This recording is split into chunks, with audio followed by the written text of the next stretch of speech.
who's here, but I'm comfortable that I have a quorum, so I think we should get ourselves going, if that's okay.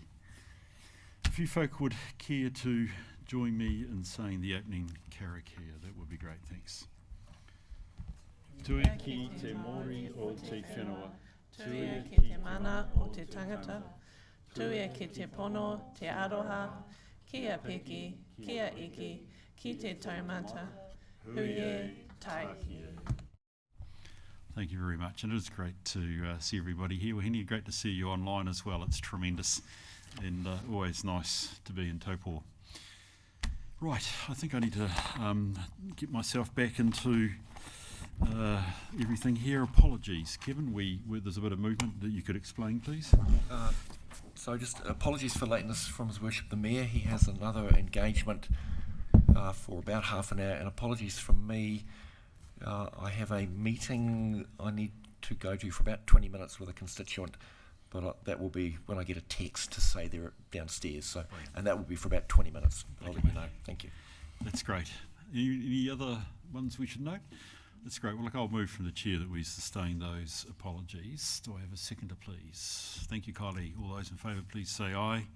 Against, it's carried. Brilliant. Are there any matters of your interest that you need to note? I would just note that coming up in one of the papers we have a wee bit around the ongoing risks with clams and avian bird flu, which the other side is MPI. I chair their risk committee.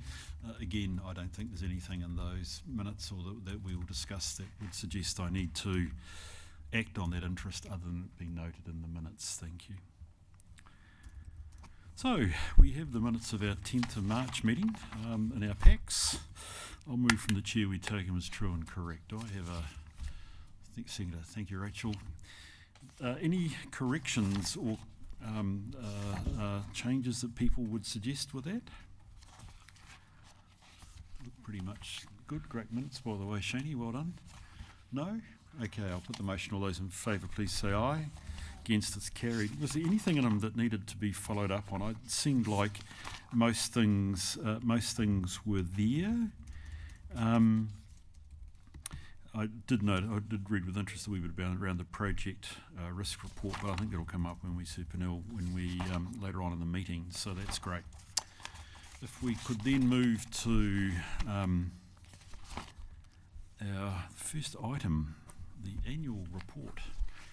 2026 update. At this stage, we're also going to welcome our audit colleagues here, Liz and Norde. Liz, welcome. Norde, come on up as well, mate. Got to recognise you both. It's wonderful to have, well, in effect, our new auditor, Liz, on board. I think you were on board last meeting, but for good reason you couldn't be here. So it's wonderful that you've come this way down the road to be with us in Taupō, Norde, and it's good to see you as well. I look forward to your contribution to this meeting too. So, Jeanette, in your hands, please. Thank you, Bruce. Good morning, everybody. My first item is the annual report update. This is just covering off where we're at currently with our progress towards completing the annual report. We had audit here last week to do their interim audit, and unfortunately I wasn't here for the closeout meeting, so I just ask if Liz could maybe give you a quick brief update on where we ended up at the end of that interim audit. Brilliant, that's great. Thank you very much, Liz. Welcome to the meeting. And as I say, if you've got comments on last week's work, that's wonderful. Lovely, and thank you all for having us here. It's lovely to be here. So the interim audit went really well. A huge thanks to management and staff for the planning they put into the process and the preparedness of all the information that was provided to us. There's been quite a few issues that appear to be closed out, so it's still going through our final stages of review, but so far looking very positive, and a lot of progress has been made during that time. There's some areas where we've reached a level of conclusion, and that's in relation to the SSP roading. So I think Jeanette will be touching on that in a bit, but we do agree with her comments in the agenda pack, and we're still working through the sort of resolution outcome of the Three Waters responsiveness to that SSP.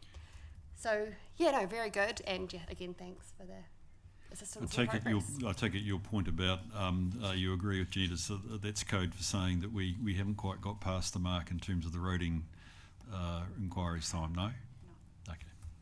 Well, thank you for being up front. We're better to know that up front as it stands, and we can see where we go. Folk, thank you for that. Liz, do we have any questions or comments for either Jeanette or indeed our audit colleagues? By the way, we refer to them as Audit New Zealand. I don't think we can use that phrase anymore, can we, Liz? It's Audit Office, correct? Yes, that's correct. So during the year, there's been a internal reorganisation of the Audit Office. So previously there were two arms, which was the OAG arm and Audit New Zealand. So over the year, we've come together as one, and we are now the Audit Office. From an internal aspect, it's creating a lot of efficiencies and saving, I guess, doing things twice, sort of.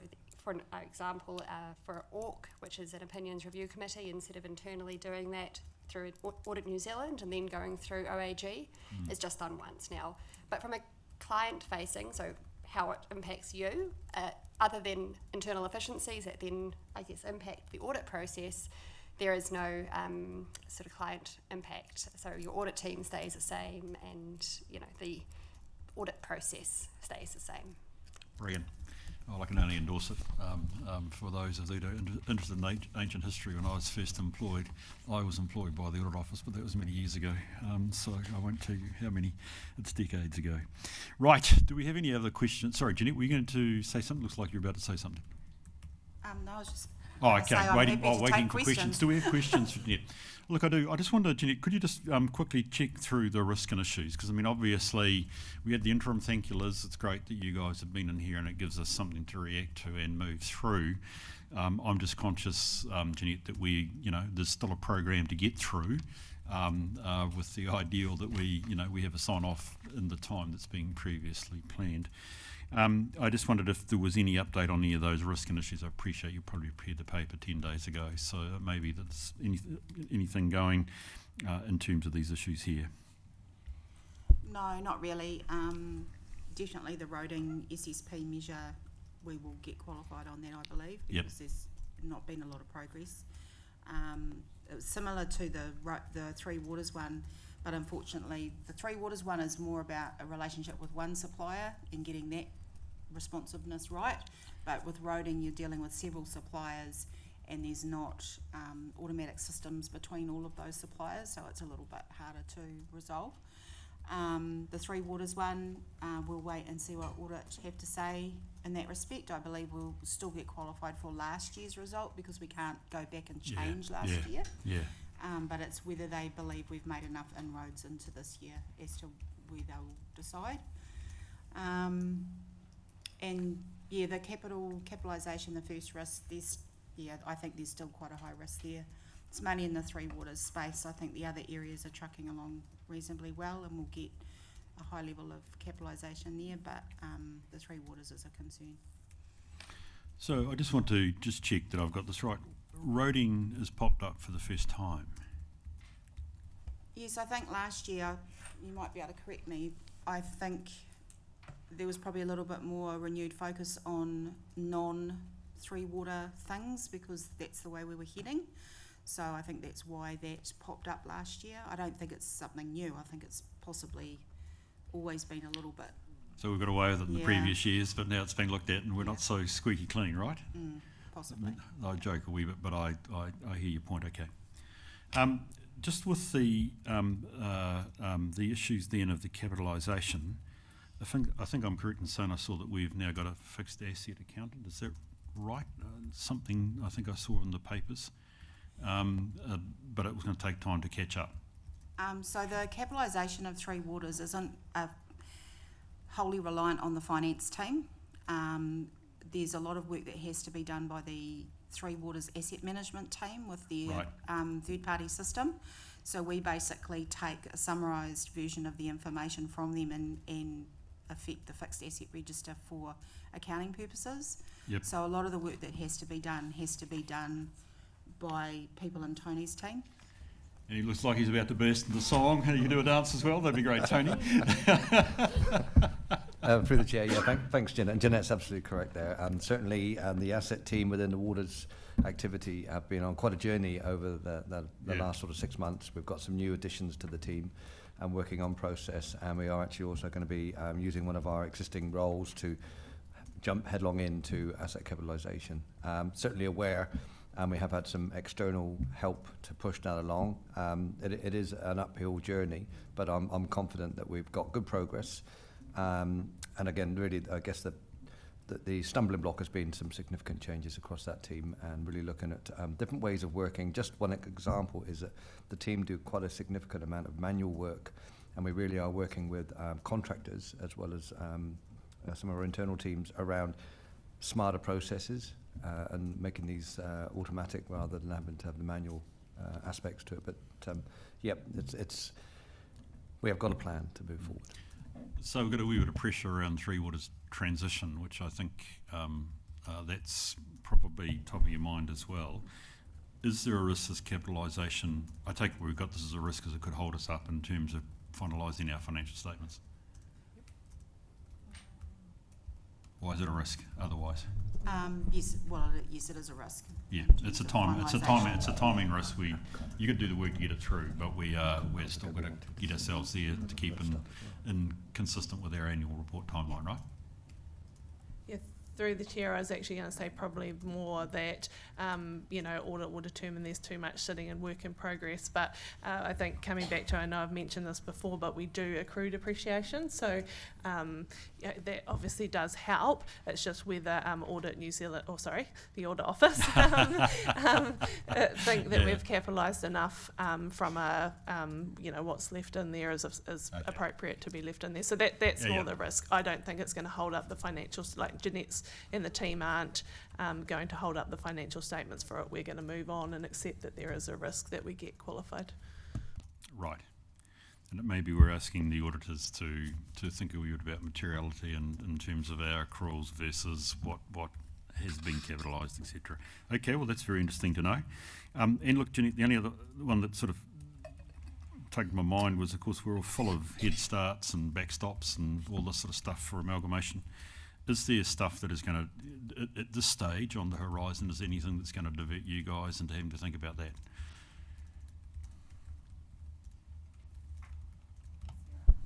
Through the chair, Jeanette's looking at me because at the moment I am on the working groups of the various regions. So trying to take as much workload off the team, understanding that they've got Three Waters separation, annual plan, long-term plan, and annual report going on all at the same time, and reforecasting. So quite a lot of work to do in the context of the current environment. So look, there is a risk, and we've pointed that out for a long time. I know Jeanette and I have talked about, looking at our work program and how we, do just what we have to do. But that's certainly a focus of the finance team because we can't do everything. Brilliant. Okay, thank you for that. And it's not something that I'm at this moment overly worried about. These are the normal challenges of any council trying to get to the annual report cycle and indeed integrate it with you good folk from the Audit Office. So that's tremendous. I made a mistake myself, didn't I? So look, that's great, and it's useful. We know obviously when we get to our next meeting, gee whiz, that's going to be September, isn't it? Oh, getting close to there being time for us to do the hard yards on the draft. So anyway, that's fine. Thank you for that, and wish you well. Liz, next steps, when are you back in next? So we're back in mid-July, and during that time we're working with Jeanette and the team to be looking at bringing forward our work around the fair value assessments, the revaluations of assets like your biological assets, and also just tidying up our positions and conclusions around these SSPs. So we're trying to get as much of the larger pieces of work and conclusions that can be brought forward done in that July period, just to give, everyone around this table a little bit more certainty about the direction we're heading, and just to be able to close off some of those big ticket items before we get into that really hectic September period. Thank you. That's brilliant. That's great. Okay, well that's well done. I've exhausted my questions. Hopefully I haven't exhausted you. Are there any other final questions or comments from folk? There aren't any. Can we go to the resolution, please, which is that we note the progress and we thank Liz and Norde for being here. Thanks, Kevin. Thanks, Sandra. All those in favour, please say aye. Against, it's carried. Wonderful. Hey, thank you, you guys. Rightio, the Treasury Quarterly Report, Jeanette, in your hands. Thank you, Bruce. I'll take the report as read. This is a mechanical item that we present every quarter. Yep. And it's a summary of information given to us by Bancorp and Forsyth Bar. Wonderful. Thank you very much. Right, folk, questions or comments? No? Yeah, go for it, Kylie. We'll ask a question while you look. Just while Kylie's working through a question, just work through me again because I have, sorry Sarah, I have been involved in this before, but I must have forgotten my lines here. We're out of the parameters, or we're not compliant with our maturity in the most immediate period, the funding maturity. Just explain to me why and why it doesn't matter. Hope I get it right. I think we are benefiting from quite low interest rates short term, but also we are looking at modifying the policy in the long term plan, and we're only just marginally outside. Yeah. And I think that's where my question was as well, Bruce, was we needed a policy change, and where will we at with that? So this isn't about the interest rate risk, this is about when things mature, and they mature more in the first 3 years than our prior guidelines had particularly anticipated. In other words, we're going to roll over a lot more debt. Well, we're rolling over a greater level of debt, or we're having to address the rollover a lot more debt in years now through 3 than we had anticipated in our policy, as in contrast to the interest rate risk, which is covered separately and we are compliant for. So in terms of the modification of the policy, that's a long-term plan process. Yeah. Okay. I don't think we need to race it too much. I'm not overly worried by that. We're not in a position where we're going to have trouble renewing or rolling over our debt, I don't believe, with old GFAs. So it's not as if our bank is about to suddenly jump on us. So I'm comfortable. I probably should just make certain I get up the 4.12% average cost of funds. As you say, it's reasonable at this stage. It'd be nice to see it come down, but it may be that the headwinds of the current environment make it more difficult for that to be seen, and our interest rate risk management policy is in the right place. Anything on the investment side that we should note, Jeanette? In terms of Anything. investments or Anything. I know we moved it up 20 million over the time we've had it, or something like that, which is great. But is there anything in particular from the report that attracted your attention? Yeah, so the March report is actually there's been a decrease due to the Middle East concerns, but I can say that has come back up again. Yeah, that was the April numbers I saw. One of them. Yes. 83, yeah, 83. Yeah, that's brilliant. Okay, cool. I'm not certain quite understood the ESG or the columns. I'm looking, for instance, at page 35, but they're stating very clearly on page 31 that there are no breaches, so I'll take their word for it. So perhaps somewhere down the track I might want to understand a wee bit more about that. Anyway, there we are. Oh, that's right, and it's on page 38 that you've got the April. They've given us the April balance when, in fact, otherwise we've been at 31 March, which is tremendous. Cracker, Kylie, that was your question, was the breach? Sorry, I meant to turn my microphone off. Yeah, brilliant. Okay, so we've got that one cleared. So look, the resolution is that we receive the report. I think in doing that, we do need to acknowledge that in receiving the report, we are comfortable with that breach as it stands at the moment. I'll move from the chair that we receive. But we are going to work on that with the long-term plan. Yes, that's right. Thank you, Kylie. It's good to note that. Thank you, Kylie. You second that. All those in favour, please say aye. Those against, it's carried. Thank you. Financial strategy update. We're keeping you busy, Jeanette, which is good. This again is something we provide to you each meeting. It's a duplication of what appears in the council paper, and this is the most recent report, which is the April report. Any questions or comments from folk? No? We're going very fast this morning. You guys are very quiet, Nicola. Gosh. You've seen it. Okay, brilliant. I think it's, Chair, it's because we've seen it in other forums, so, Yeah, no, thank you. It is the reason I've asked for this, and I'm glad it's highly summarised, is of course we have as one of our strategic risks essentially the impact of a financial shock.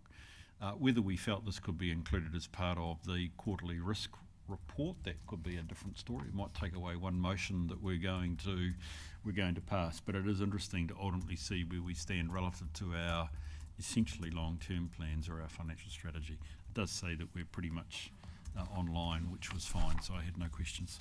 In that case, do I have a mover that we receive the report? Thank you, Kylie. Thank you, Rachel. All those in favour, please say aye. Those against, it's carried. Thank you. Right. I need long-distance glasses. That's Anthony online, isn't it? Andrew's online. Andrew's online. Yeah. Oh, Andrew. I need glasses to be able to read closely as well. It's Andrew, not Anthony. Sorry about that, Andrew. Andrew, we've up to the annual plan update. In your hands, Copper. Thank you very much, and apologies for not being there in person, but given the risk of spreading the germs around, I thought I'd stay at home. Well done. To be congratulated. Thank you. I'll take the item as read, obviously in light of your the councillors' discussion that they had last week around UAGC and the rating impacts as well. That obviously wasn't fleshed out in the report because that conversation hadn't been had yet, but we've since had that conversation, so we'll be incorporating a recommendation as a result of that conversation into the final annual plan for consideration by elected members. Happy to take any other questions there on that, but overall we're just looking for a delegation to Bruce to allow him to review the annual plan and provide that additional layer of assurance to the final annual plan ahead of adoption. Brilliant. Thank you for that. We'll come back to that resolution soon. Thank you, Andrew. Is there any particular risk, challenge, issue associated with getting the annual plan through in time?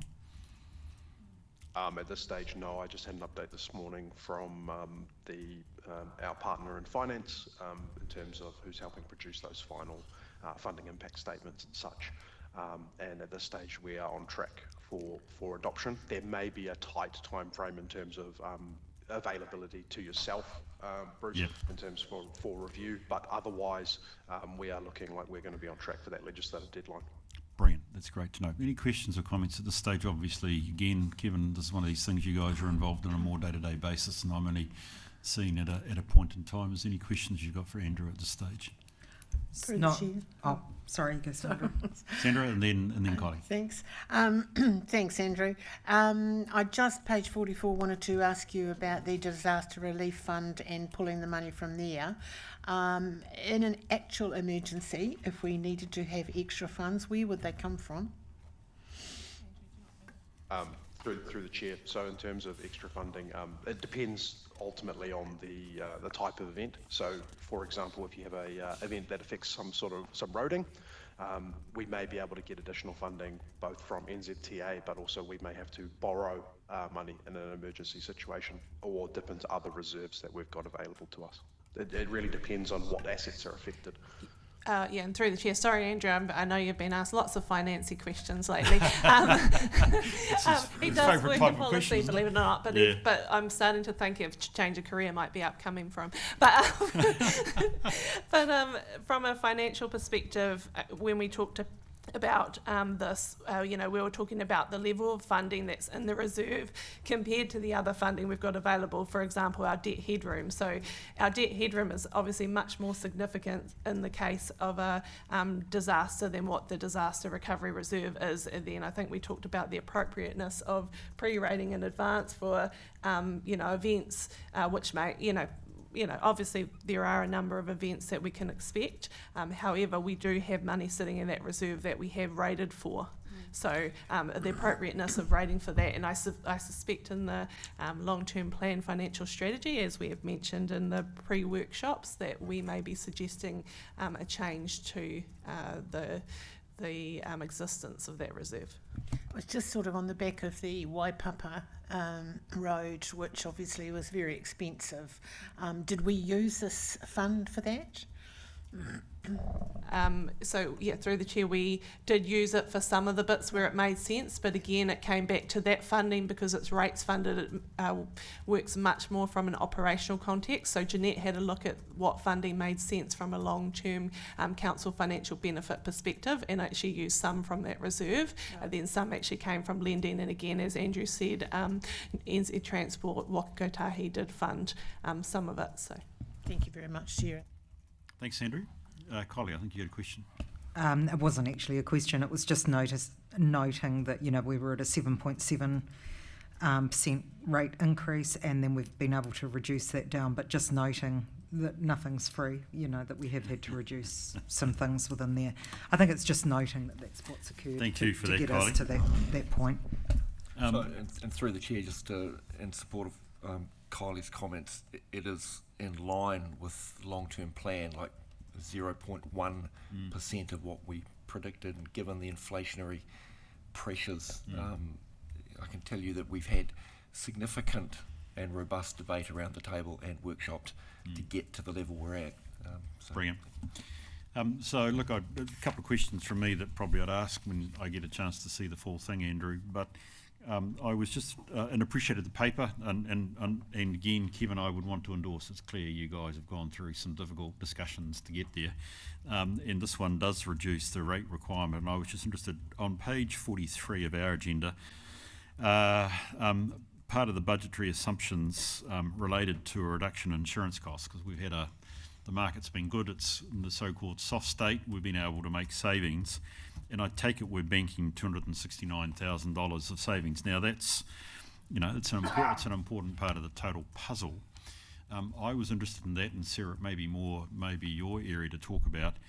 Of course, that's making an assumption that we will bank the gains and not look to in any way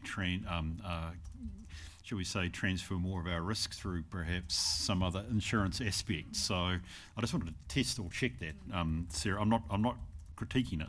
I'm just trying to understand that we obviously have made a call that we won't expand our insurance coverage, and we'll take the gains. So from an assumption perspective, that we've assumed that we'll do work that aligns with the long-term plan on what assets we do or don't insure. And I know we've talked about that before, but from a budget perspective, we actually were below budget this financial year. And again, because the market had been softer than we expected, that banking that money is more from this financial year, and the assumption still that there will be an increase in premium next financial year.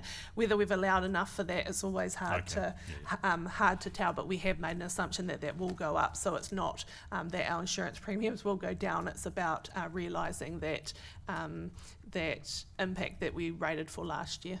Sorry, yes, yeah. So it's the gain that we've made on last year rather than what the forward situation will be. Brilliant. Okay, look, the only other question I had here, Andrew, was again, actually, it goes back to your point, Kevin. You've had to do some hard looks to, for instance, things like the destination Great Lake Taupō,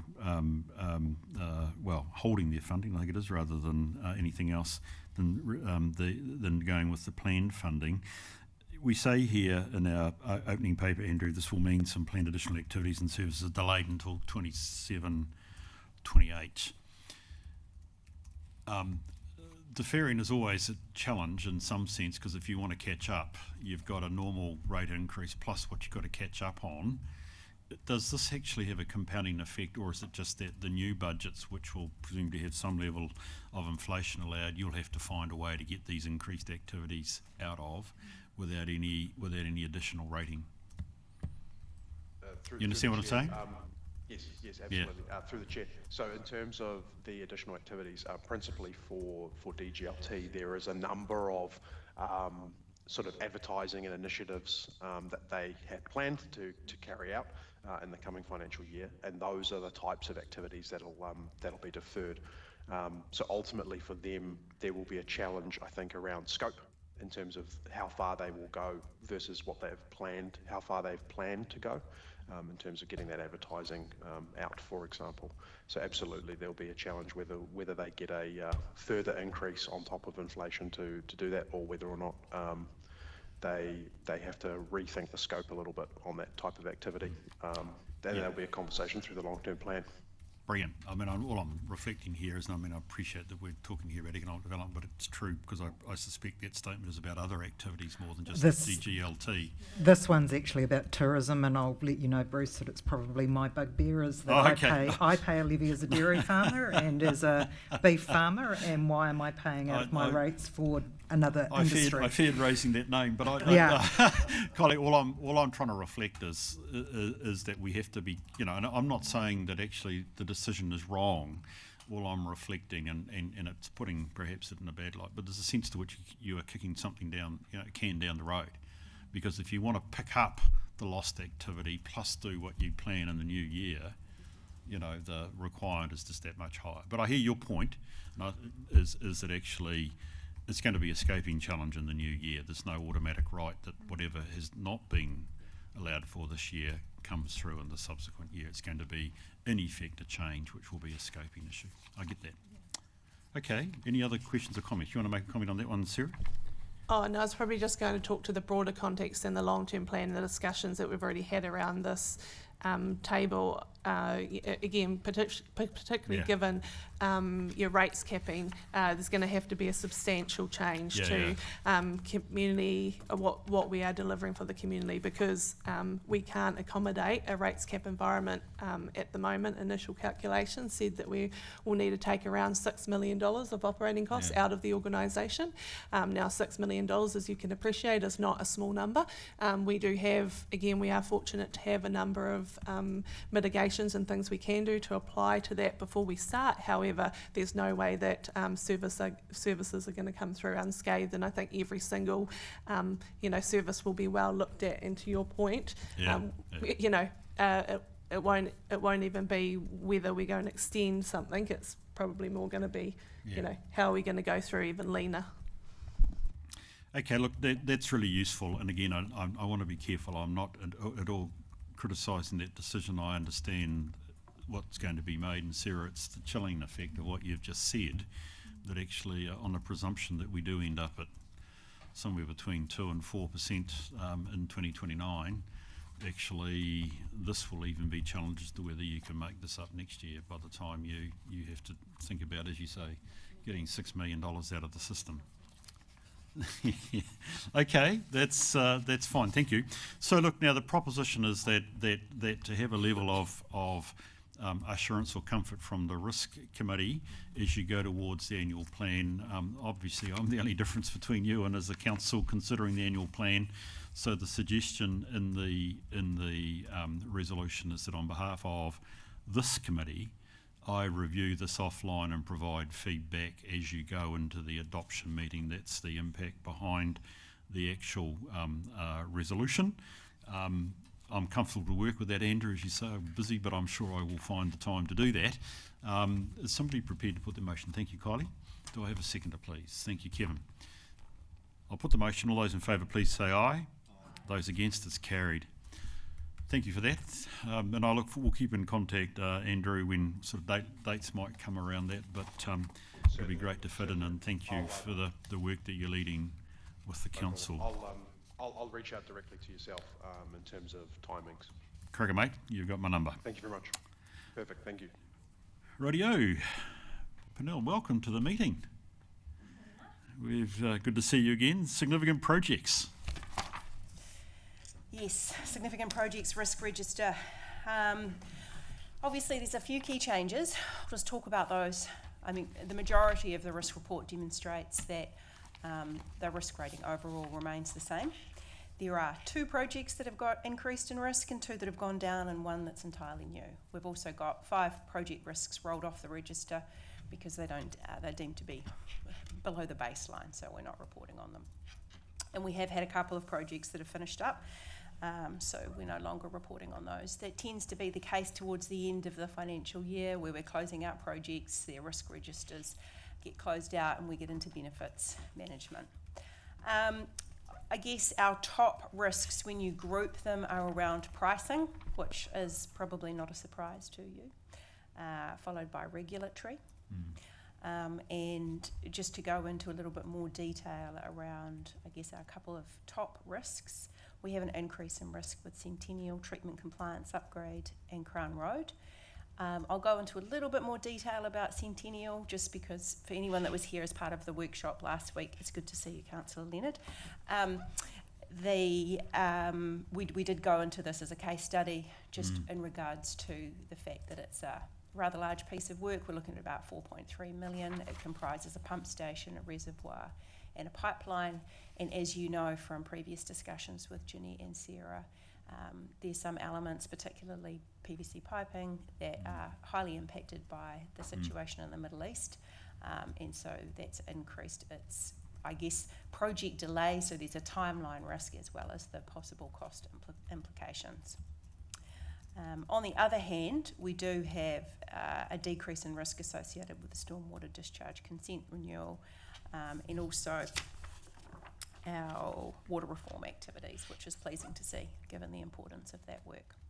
I will take the rest of the report as read and happy to take any questions. Brilliant. Thank you for that. Appreciate that. And I love the overview. That's a great sense of where things are at. Do folk have questions at all for Mel in terms of this report? Yes, Kylie. Is there any more update with LINZ and the Mangakino waterfront issue? Because my experience with LINZ is they're not very easy to deal with. Is there anything more you can update us on that? Through the chair, I had just spoken to Jason Dane, who's the PM for that, and Warwick may know something more, but unfortunately there is no further update on that, and I was quite keen to see that there was movement. So sorry, I don't have any more good news. That's okay. Thank you. I appreciate that. There's the man himself. Yeah, through the chair. Apologies, I can't be there in person. I'll be there after lunch. But as Pernell stated, there's no further update on that one. But as soon as there is, I'll brief you and let you know. Thank you. Thanks, Kylie. Any other questions, comments?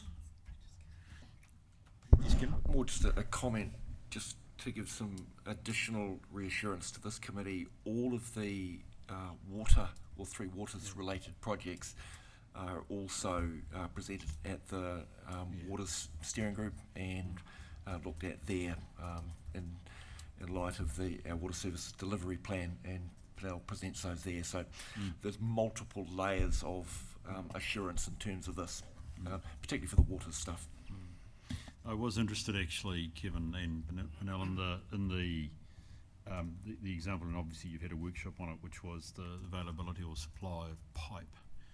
Are you actually saying that you see now restrictions, or is it more just the risk that we will have restricted supply of trying to undertake these projects?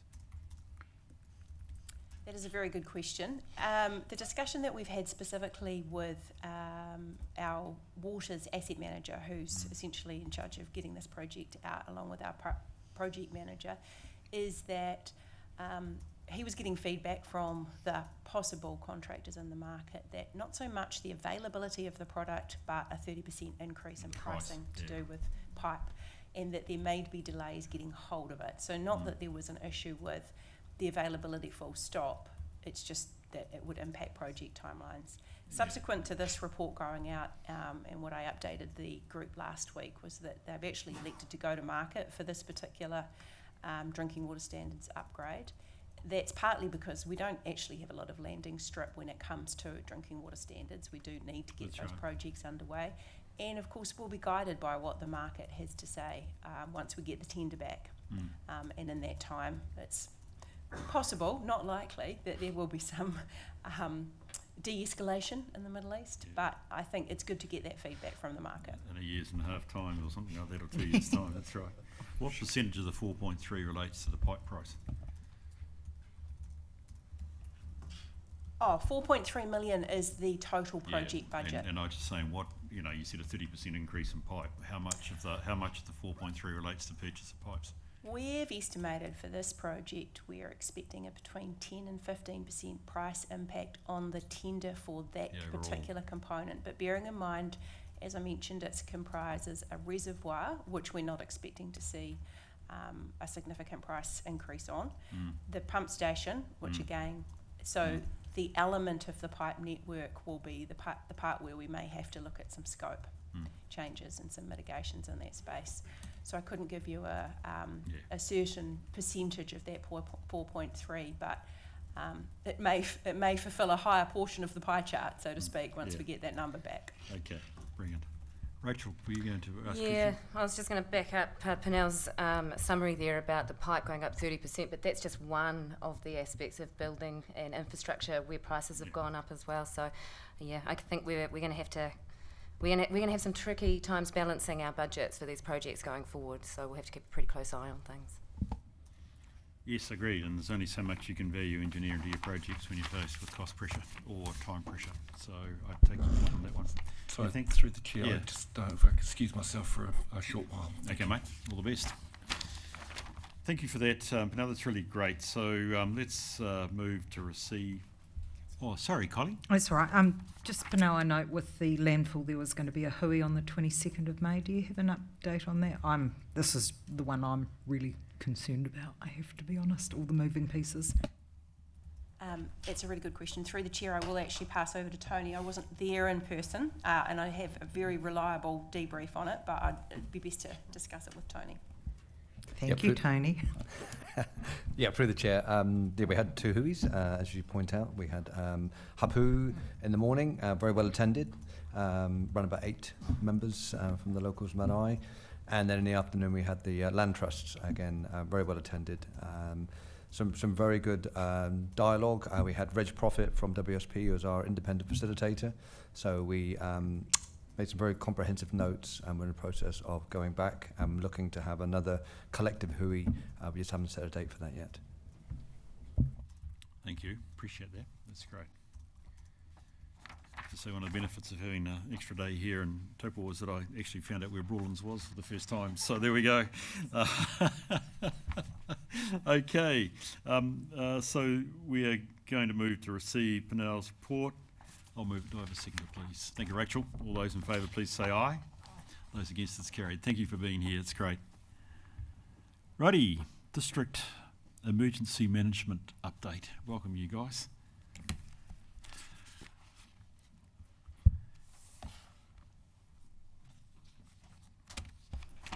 Hi everyone, Emily here. I am the Senior Emergency Management Advisor and I wrote this paper for you guys today. So just a quick overview on where we're at the moment. We've actually just hired a new full-time emergency management advisor to work alongside me to help deliver the work plan, which will be great. We've included in the attachments a sort of dashboard on our current progress of the group work plan at a local level and what that looks like. You will note there are a couple of tasks there that just aren't started yet because we are awaiting feedback from group. As you will have read, we didn't hold our annual exercise this year. Instead, we held a facilitated debrief where we had assessors come down and assess us. At the time of writing this paper, we didn't have the mark, but I'm happy to announce that we did get a score of 75%, which is an increase from last year's 67. So yeah, really happy with that result. So I'm just at the moment writing out a little summary of that to share around with everyone, which is really exciting. We had our first community response group practice day out in Kinloch the weekend just been. We had an amazing turnout, over 40 attendees, and really positive feedback from it, so we're hoping that'll be the first of many. And we had a really good meeting with Kale, who is the iwi liaison for group, in regards to how we're going to deliver our marae readiness program, because it is a space that we just needed a little bit of assistance on, and we've got a really good plan moving forward on how we're going to deliver that. Brilliant. Any questions? Well, I think firstly, congratulations. From my experience, you're all hard markers on yourself, so 75% is actually, I suspect, a very good result. I know you will be ambitious for a higher result in future reviews, but that sounds really, really great. So Well, I did say, congratulations. Hadley, I'm not sure how high we can go before we need to be happy. That's right. So, I mean, look, and it's a wee bit unfair because, I mean, you're in the process of debriefing yourself on the result, but is there any particular gain area you can see now that you'd like to work on? Yeah, it's the areas that we expected. So it's just making sure that we've got the staff capacity, so that we've got enough people trained, that we've got the resources in place, and that everyone knows the processes. So it's nothing, there was nothing in it that was unexpected. Yeah. Okay. Somebody, sorry, Sandra, I knew I'd seen a light on. Sorry Thank about you. that. I was looking down the wrong end of the table. Thank you, Bruce. Thanks very much, Emily. I did note your community group activity out at Kinloch. I've two questions connected. How many districts are you intending to go and do this in, and what's your timeline for that? So through the chair, so at the moment we have 6 established community response groups, and they are listed on our website, and they have their community response plans put on there. It is a process of working through with them. So Kinloch's probably one of our most advanced ones and most engaged. Turangi, I just met with JL Ham last week. He's really keen to get something going down there similar to what we did. So yeah, so it's just yeah, it's a work in progress, and with this new advisor starting alongside me, we'll have more capacity to really kick into it. And you'll be doing outside the Turangi township, I imagine, as well too. So Kurutau and Amori have expressed interest in creating such a group. We just haven't started that with them yet. Can I ask you a favour? Can you send me that link on your website? Yeah. Thank you, that'd be great, thanks. Thanks, Sandra. Any other questions? Yes, Kylie. Just supplementary, Bruce took most of my questions, but could you give us a flavour of going up 7%, from the 68 to the 75? What would it take to get the other 25%? And can we rely on, we sort of notice in an emergency situation that there's shared services, so is resourcing it ourselves the sensible idea, or sharing the resource? And then my final question, if I can just throw them all together, is marae, we've noted there, is that including Ngāti Whātua, Ngāti Taho, or is it just two wharetoa? Okay, kia ora, good morning. So going back through the questions, it was a great increase, and we're really proud of it. I guess closing out the remainder 25, I guess because a lot of the resource we draw from staff, and so therefore we work within our churn rates. So as we churn staff, we're in a constant state of retraining, and we are looking at alternative ways of engaging staff through that process. So we have gaps in our operational teams, for example, that just can't get 5 hours worth of online training done. So we're actually doing a pilot on Friday morning with a small group of people and doing face-to-face training for the foundation, just to get that through and increase those numbers. So that's just one example of what we're working through.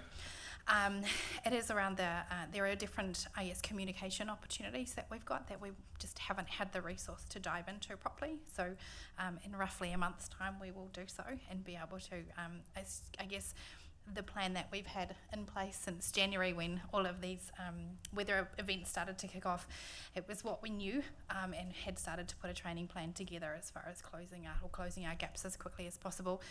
But it was about having the prioritisation in the organisation along with the resource support in order to deliver.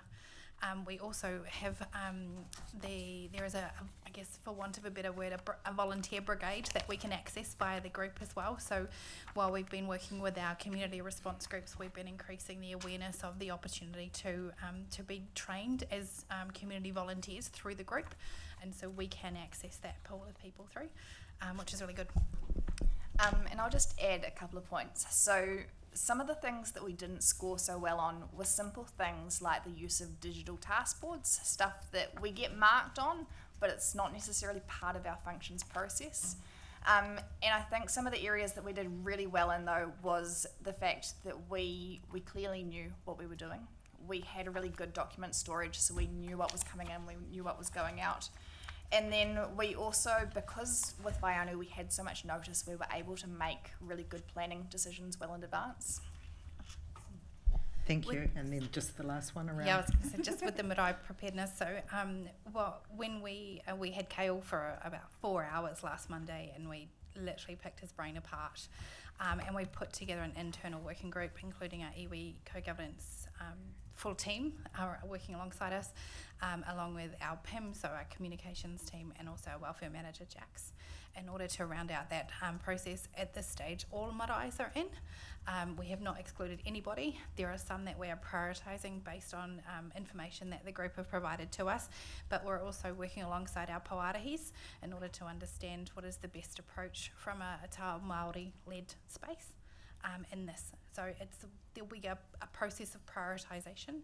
However, we have not excluded anybody at this stage. So like the response groups, it'll be community-led to an extent. No, that's great. I'm just concerned about that east and north portion once we get over the river, that if it is a mega river event, that that marae up there is going to be the saving grace for us. So thank you. I appreciate your answers. It's front of mind for us as well. Yeah.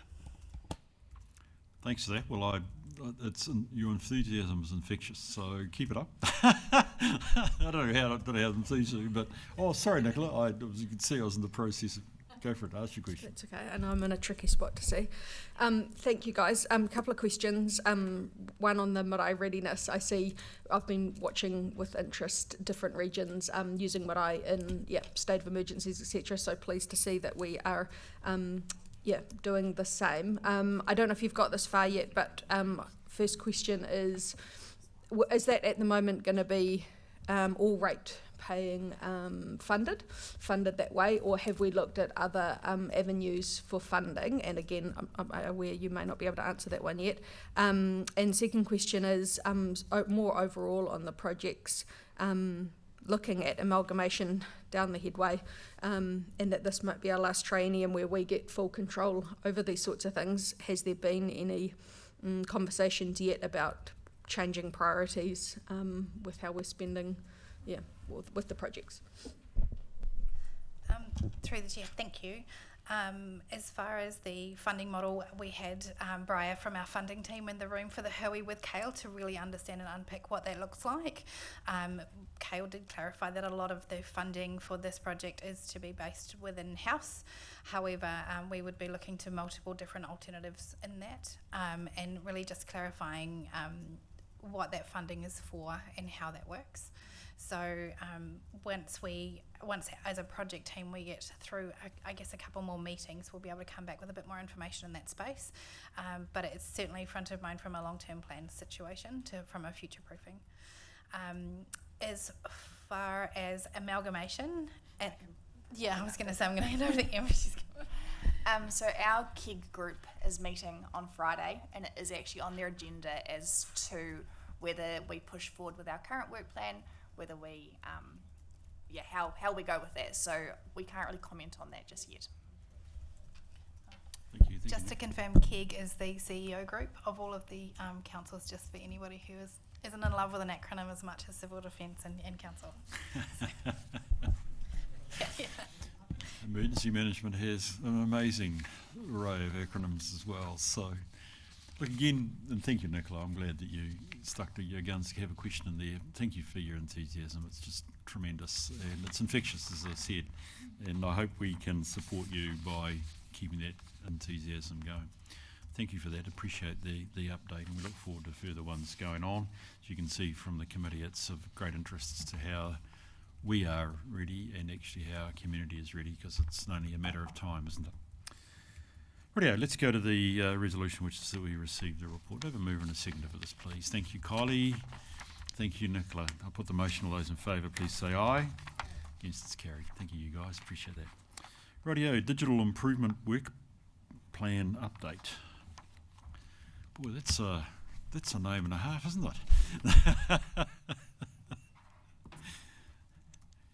Don't worry, every council has one, but I can still hear it's still an amazing long list there.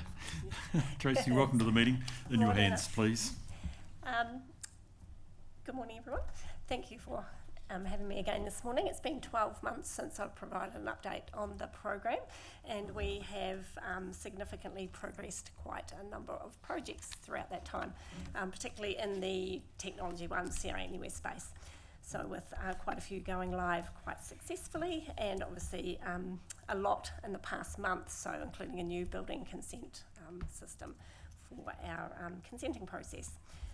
So we're well aware of, I guess, the environment that we're currently operating in.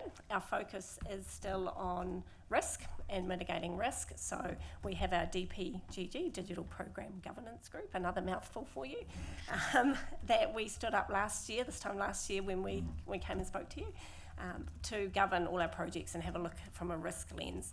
So we're in a position, I guess, at the moment where with the environment around us, we're actually still focused on risk, but looking at what our program is ahead. We certainly don't want to invest in new technology or significant changes where we have an unknown future. So we were kind of waiting with bated breath on what will happen in that space. Otherwise, I take the paper as read. Are there any questions? Thanks, Tracy. Yes, Kylie. I guess the first one, which is always a tricky one, Tracy, but I think we need an update. Appreciate your report. Where is the spend at today versus what are our initial expectations? And then I have another question on a different tangent. Sure. We have a budget of just over $11 million, $7.1 million, and we're currently sitting at 9.6. The spend for this current phase that we're in is so far coming in under budget. But obviously we need to get through the build part of it. So we are progressing as per the project plan. And then my next question, if I may, is are we customising what we're doing, or are we taking a cookie cutter approach? Because, you start getting into customising, and instead of us changing, we expect the software to change. Just where's that sitting at? Because that always is relative to price as well, please. Yes, it is, absolutely. We are very, very heavily focused on adopt, not adapt. We have a lovely new project manager, Nishat, who has joined the team earlier this year. I'm not going to put her in the hot seat just yet because this is the first risk and assurance. But we are, yes, very, very focused on adopt, not adapt, because for those exact reasons, it is really difficult going forward. So we're pushing back significantly on our business, who are actually really engaged in the project. It's our regulatory areas. And they are pulling it right back to minimum. We're also very, very hard on our vendor to make sure that anything we are identifying is referenced in legislation and pushed back to them. So that is our focus at the moment. Thank you so much for those updates. I really appreciate it. Thank you. Any other questions for Tracy? Tracy, I was grateful for the update. As you said, it does sound like about a year that we had the sort of the overall picture, which is wonderful. Probably a couple of things. One that I first noted, and I think you perhaps hinted at that. I can remember when we first talked about this a year or two ago. It needed the reset that you've got here, and you've explained a wee bit about the nature of that reset. And I just wanted to focus on page 59, where you go through the risk themes that actually you're now getting, I think you said engagement out of the staff, which I sensed was a resistance point, or perhaps it was everybody was tired when we had this. So this is going well now. You're comfortable, you've got control, that whenever you want to implement, as you've described here, on a risk-based approach, you're getting good engagement from everybody. Yeah, absolutely. Through the chair, the focus being shifted to minimum viable product, or the adapt and adopt. Also, we proved similar concept with the building consent project that just went live very successfully. And Nishat, obviously our new PM, has brought in a different set of eyes. It's great to have a different set of eyes as well. So all of those things have aligned. We have a huge amount of engagement, and I think a very engaged business owner as well, who just wants to get this through. So all of those pieces are working very well, and it's a very much a lesser risk than it has been in the past. And it was due to those things about fatigue and change and all of that. So the time to reset has worked. Well done. Yeah. I was looking at the legacy system risk, and really that is Magic IQ hanging around an objective. And when I had read the paper, I was trying to get in my head what might still be left on Magic IQ. When do you think Magic IQ is gone? Through the chair. So Magic is obviously our legacy system. We have significantly reduced the number of users in there. So we took out 320 at the end of last phase.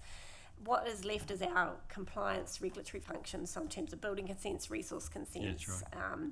food, health and alcohol. All of those, if we think about building consents, that has always had a separate system, so it's really the reporting and paper trail and kind of the end result that sits in Magic, so they have a complete new end-to-end system. And then resource consents is very much an art, so it's just the time clocks and lodging in there. And then food, health and alcohol, they do rely on some datacom stuff as well. So landscape has significantly reduced, and we're hoping to be out of there by, obviously have to keep it for a while, to come back over it by this time next year at the latest. Brilliant. Okay. Just on relationship, I'm thrilled that the consenting change has gone okay. I'm just conscious, given we've also got our auditors in front of us as well, we changed midway through the season. We do have to report externally and be audited on our consenting function.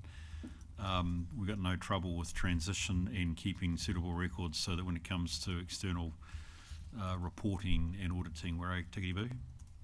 Yes, absolutely.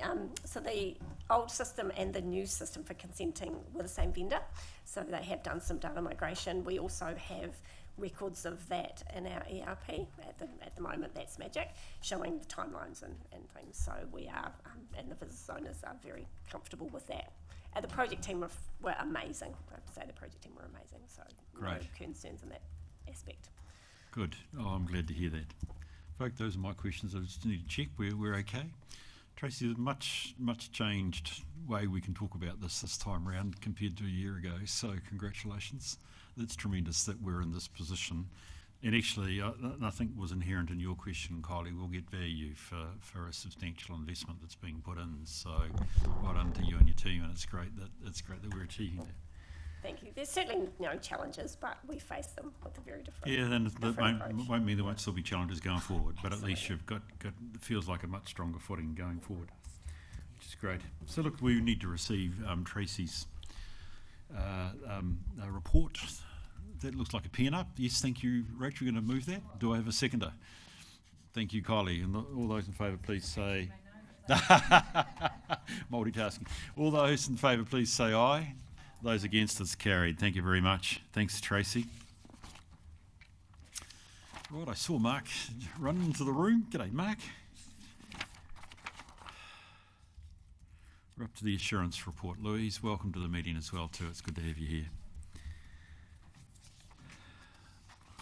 A very fulsome report. Great to see it coming through. This is the other side of our risk and assurance requirements. It's the assurance side. So tremendous to have it here. And I'll leave it to you two to work out how you take it from here, please.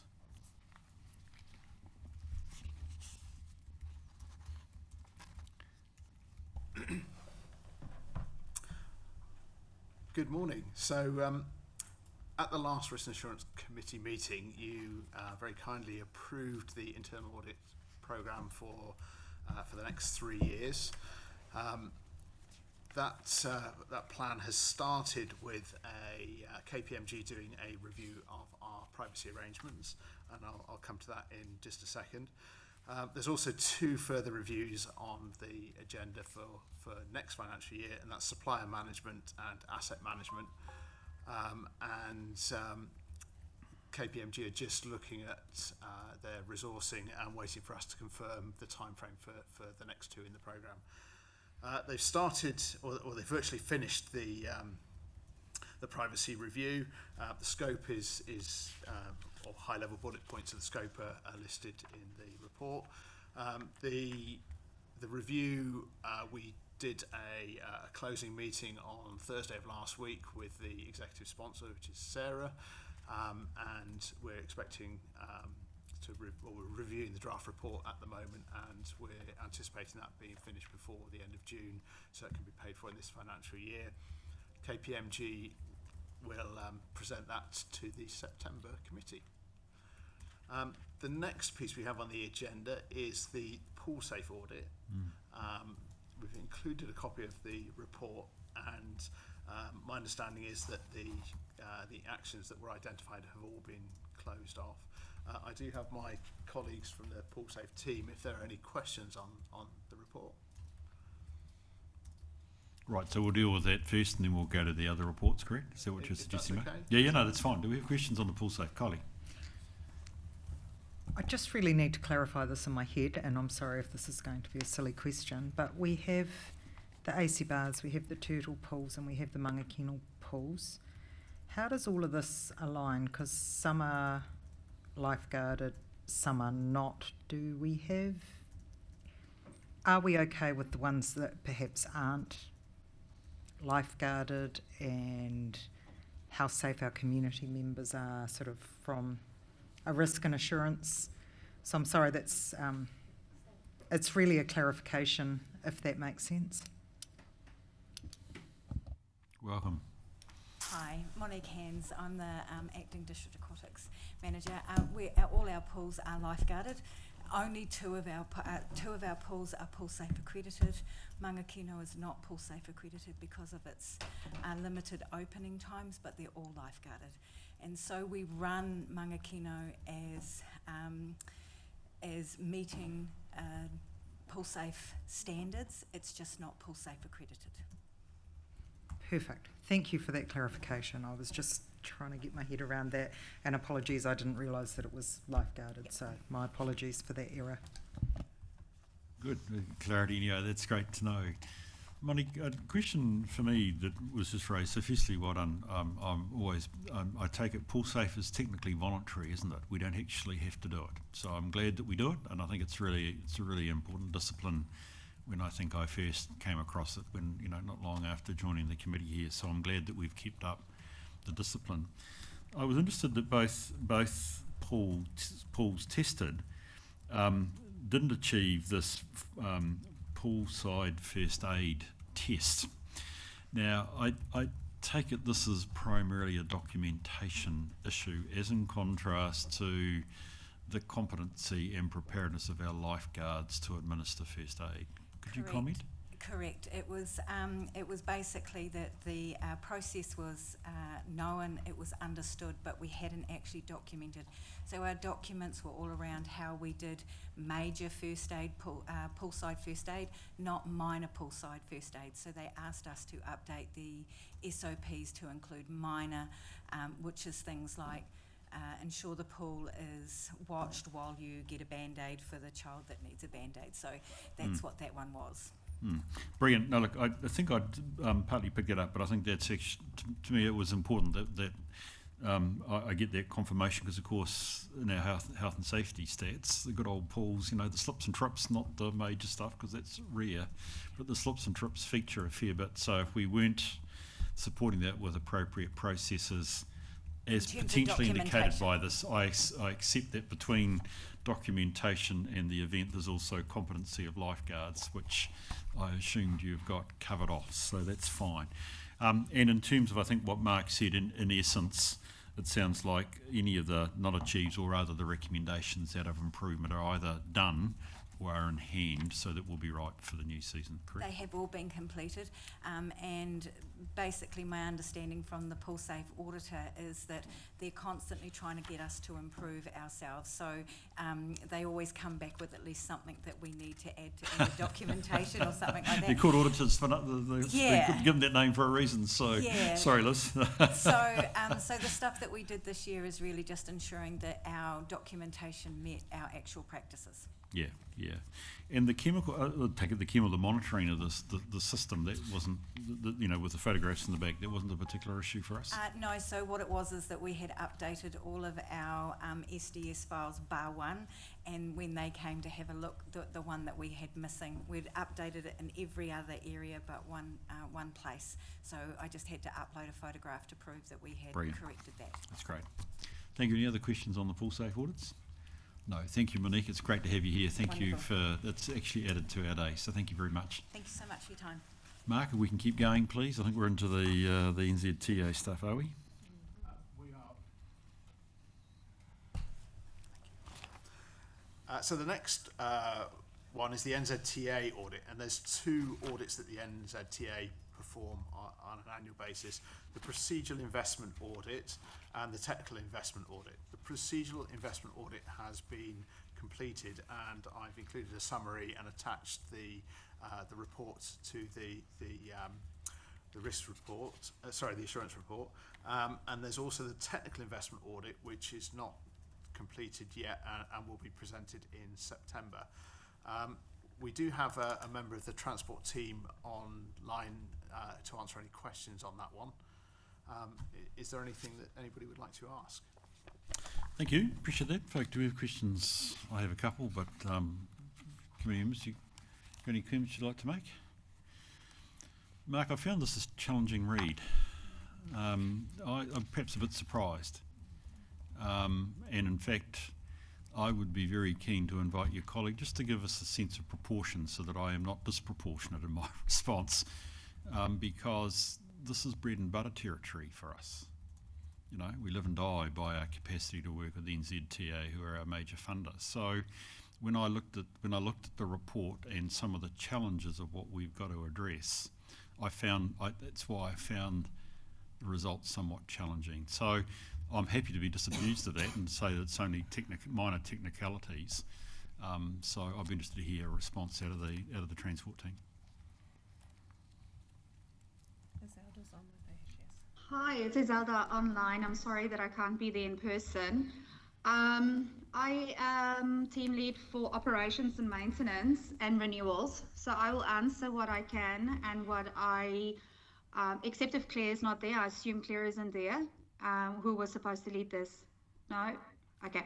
In any case, so I will walk you through this audit results that you're seeing. The financial processes, that really relates to our internal finance systems. So it is not something that us in transport has control over that we could improve. Oh, I see Claire is on her way to get into the chambers, but in any case, I'll carry on until she's there. So the financial procurement processes sits outside of what us in transport really manage. The contract manage, of course, we use these services to run our everyday operations. But if the services are limited, that is not at our doing. For example, in contract management, if you'll see on the top for contract management, which I'm responsible for, the top piece, my contract management and the governance arrangements, etc., was all robust. It was all found as innovative and good. The other system, which is a safe system audit assessment, is something Claire can speak of. And then the professional services and administration also is something Claire can have a chat about as soon as she's in. But I can have, if you ask some further questions, then I can answer until she is present. I take it one of the things here that I should keep in proportion was there was a suggestion in the paper that because this was retrospective, it didn't really take into account our more current versions of project management and procurement. Is that correct? Particularly procurement. Yes, I would expect Louise to have probably a better response than what I would, since that is in her realm.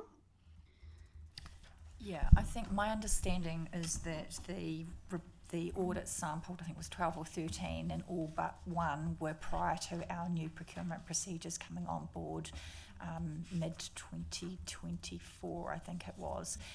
So whilst I think the auditors worked with the information that they had available, it doesn't necessarily reflect current practices that we have in place currently. Yeah.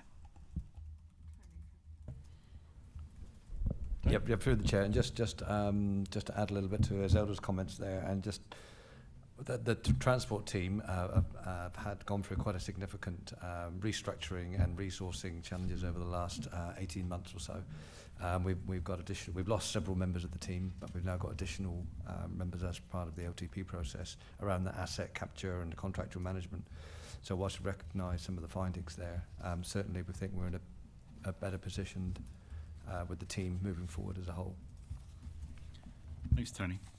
And obviously the NZTA auditors, they're sticking to process, so they weren't prepared to give us credit for the changes that we have made, etc., going forward. Okay. Yeah, through the chair, just the audits are very, very, everything's a fine-tooth comb. Yeah. It's a bit like getting nits out your hair, very, very fine tooth comb. I was stating that as a matter of fact, by the way. It wasn't a rhetorical question. I agree with you. I think to note too, Bruce, that there's been quite a few issues around roading projects in that period, so I think it's worth noting that. Guys, I think, sorry, is it, you've got a, sorry, Zelda, I think you've got a point you'd like to make. Your hands up. If you're okay with me just adding that, yes, remember this audit, NZTA, I think, audited us the last time about 4 years ago. And so what that means, like Louise was saying, is that they would have looked at contracts and things that's implemented that does not show the improvement that was made at the time through the procurement strategy with NZTA and the panel, etc. So, and perhaps I'm mixing up the various assurance reports I see. Given this result, which, you know, and let's think of the limitations, the constraints, the proportion around this, when are they coming back next? My understanding There has been no date confirmed. No date confirmed? It would strike me that they would come back in advance of their normal cycle, given the results. My understanding is the cycle's 4 yearly. So it will be another 4 years. Okay. Right.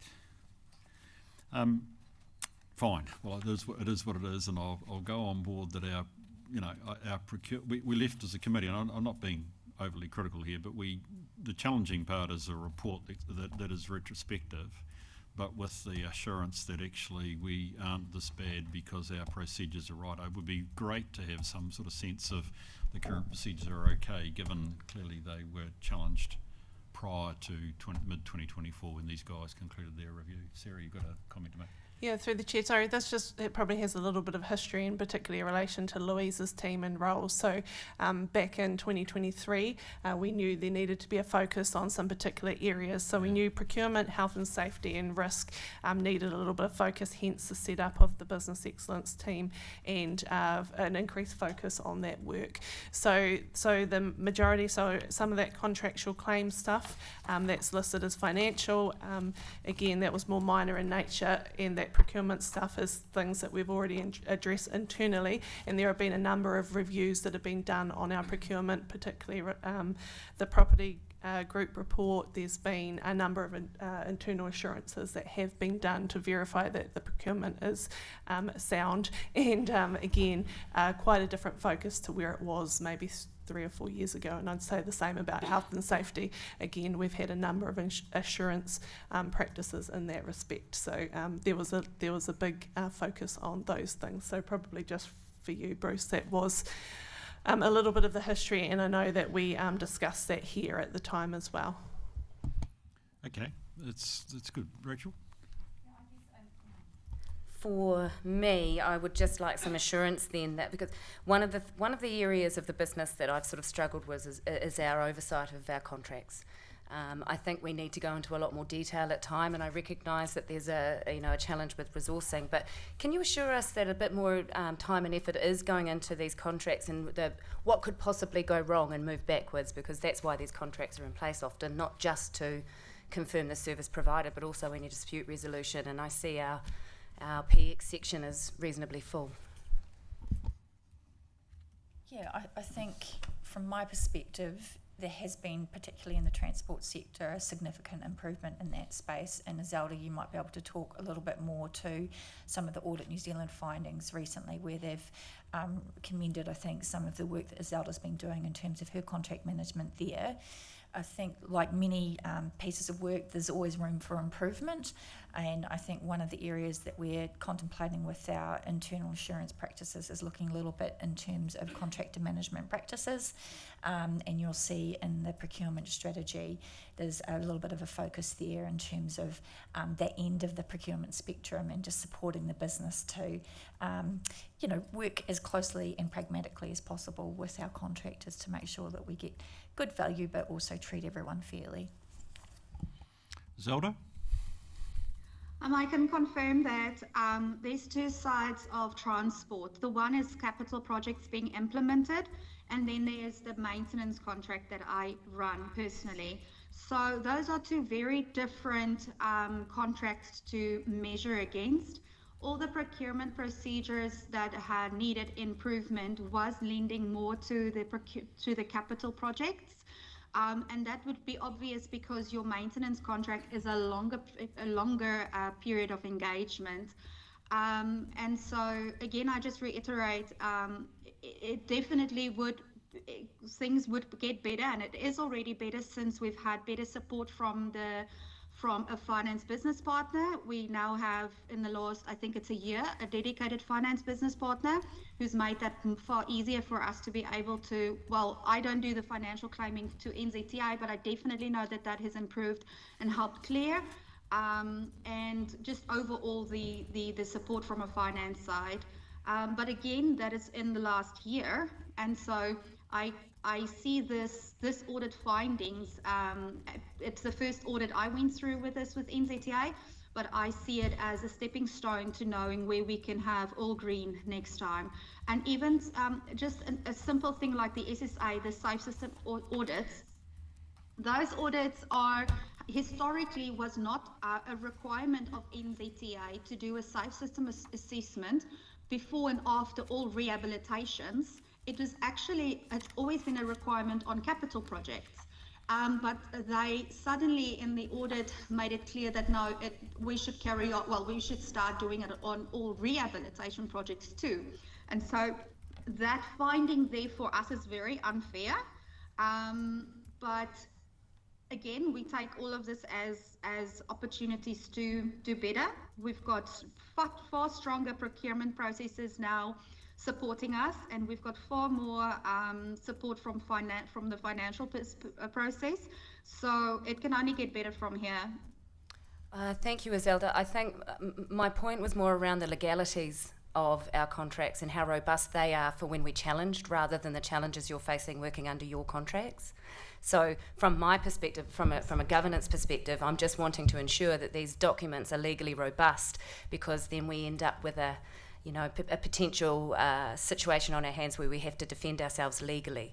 So my concern is around the contracts being legally robust and in favour of our workings and the way that we have to work within the organisation. But thank you for your very detailed response. Rachel, let's pick that up under PX. We've got Nigel with us, and we've got, as you said, some matters there that are relevant to chat. So why don't we make certain you ask your question then, which would be good. Look, thank you for the report, and look, we've spent a wee bit of time on it. Sarah, thank you for giving me a wee bit of better perspective of some of the assurance that can be taken from elsewhere in the system that comes with this. I must confess it'd be good to see it all on one page, but let's not worry too much about that. You've told me it, and I'll take it on board. Mark, critical thing here is that the recommendations get picked up as part of our maintaining a watch over the completion of the audit recommendations, correct? Yes. Or Louise, doesn't matter who, one of you two. Yeah, so all the recommendations that come out of That's any right. of these audit or assurance activities go on to the audit tracker, which is reported to this committee every 6 months. Should be. I think you'll find that we're very keen to see that these ones are ones that we can all have assurance are cleared relatively quickly, which should be great. Thank you. Any other questions or comments on Mark's report? Thank you for that.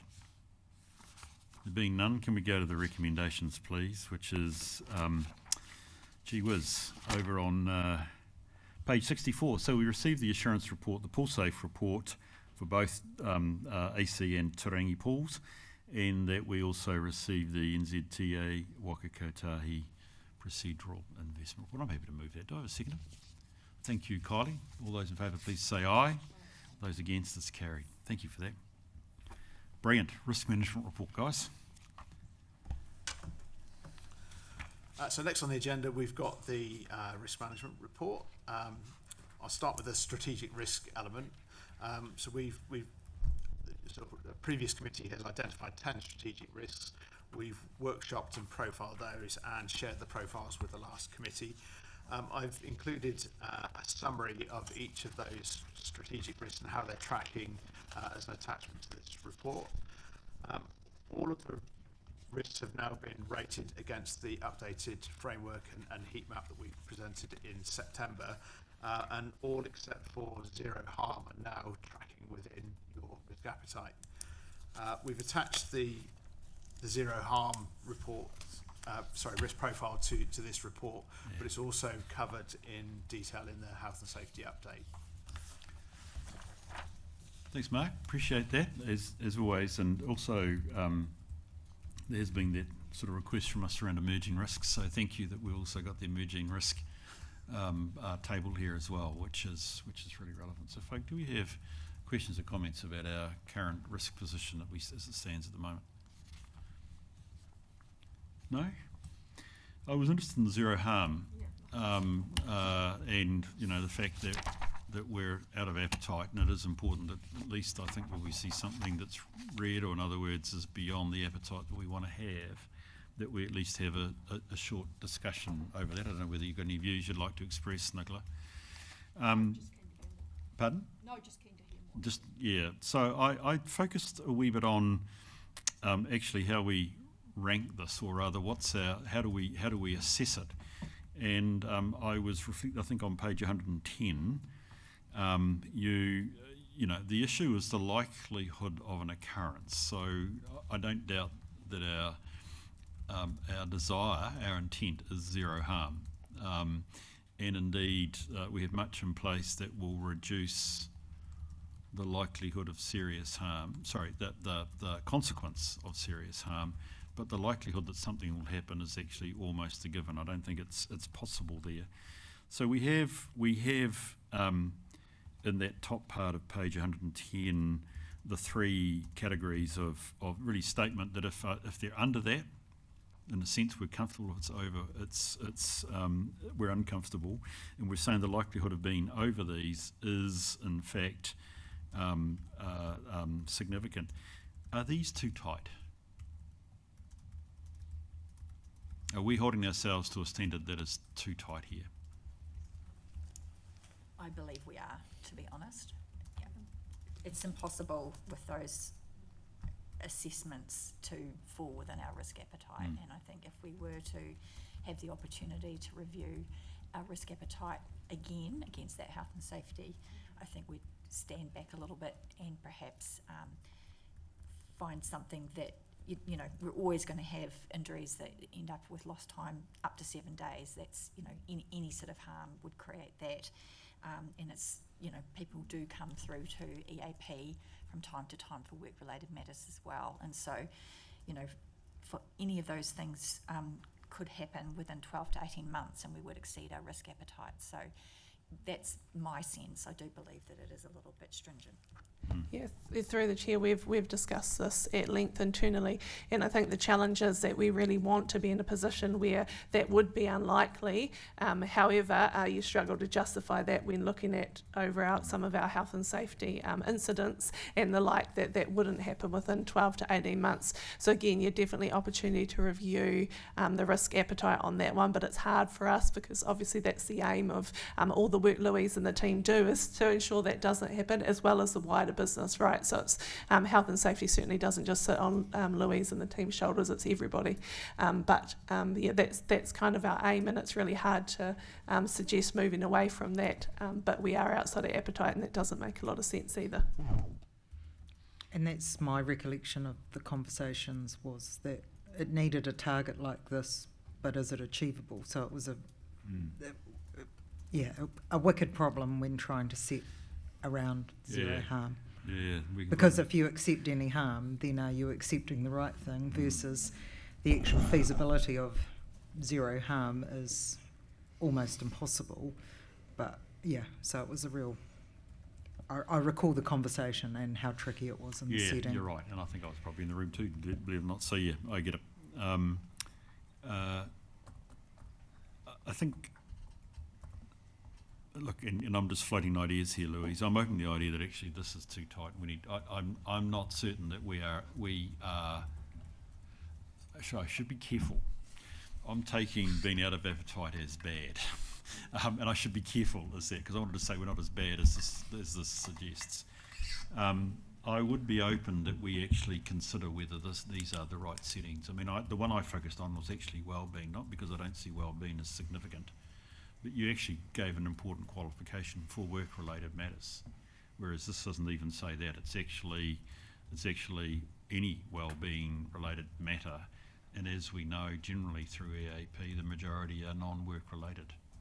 So I just wonder whether this is a tad tight. Now, I'm not trying to justify that we get rid of this from being out of appetite, but I am just wondering whether we have actually got it stated right.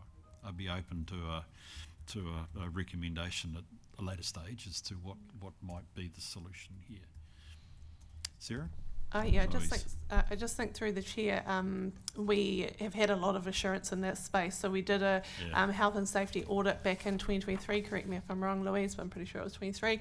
Yeah. We've addressed a number of items out of that and done a lot of improvement. So because we'd moved the dial so far, we wanted KPMG to come back and have another look and make sure we were prioritising the right outstanding recommendations. And their comments were that actually they're pretty impressed with what we have progressed in the time we've had. And then one of our main items was to go back and see how much capacity in the organisation there is to continue to move the dial, because obviously very busy, quite a lot of competing priorities going on. So that was an assessment Louise and the team are currently underway with. But yes, we certainly have done a lot in this health and safety to provide this committee with assurance as to where we're at.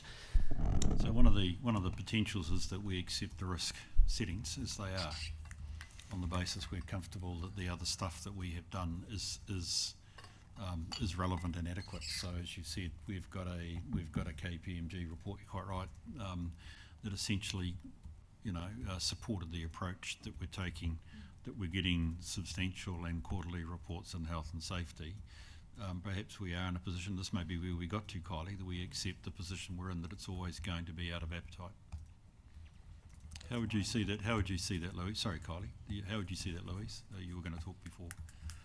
I think the contextual discussion is really important, and if we keep it the appetite settings as we are, we're acknowledging the point that we raised when we set the appetite, that we're always striving towards zero harm, like NZTA does for zero deaths on the road, right? They're never going to get zero deaths on the road, but that's their ambition to strive towards.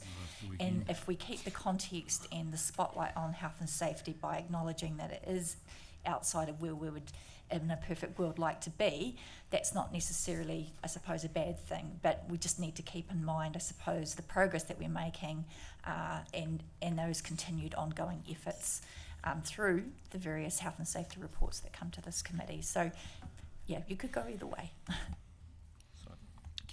So conscious I haven't been here for this part of the conversation, and actually Louise's comment then around NZTA's view of the road to zero around that as an aspirational goal, and I get that, but I don't have a problem with the description of the strategic risk as it features on page 116.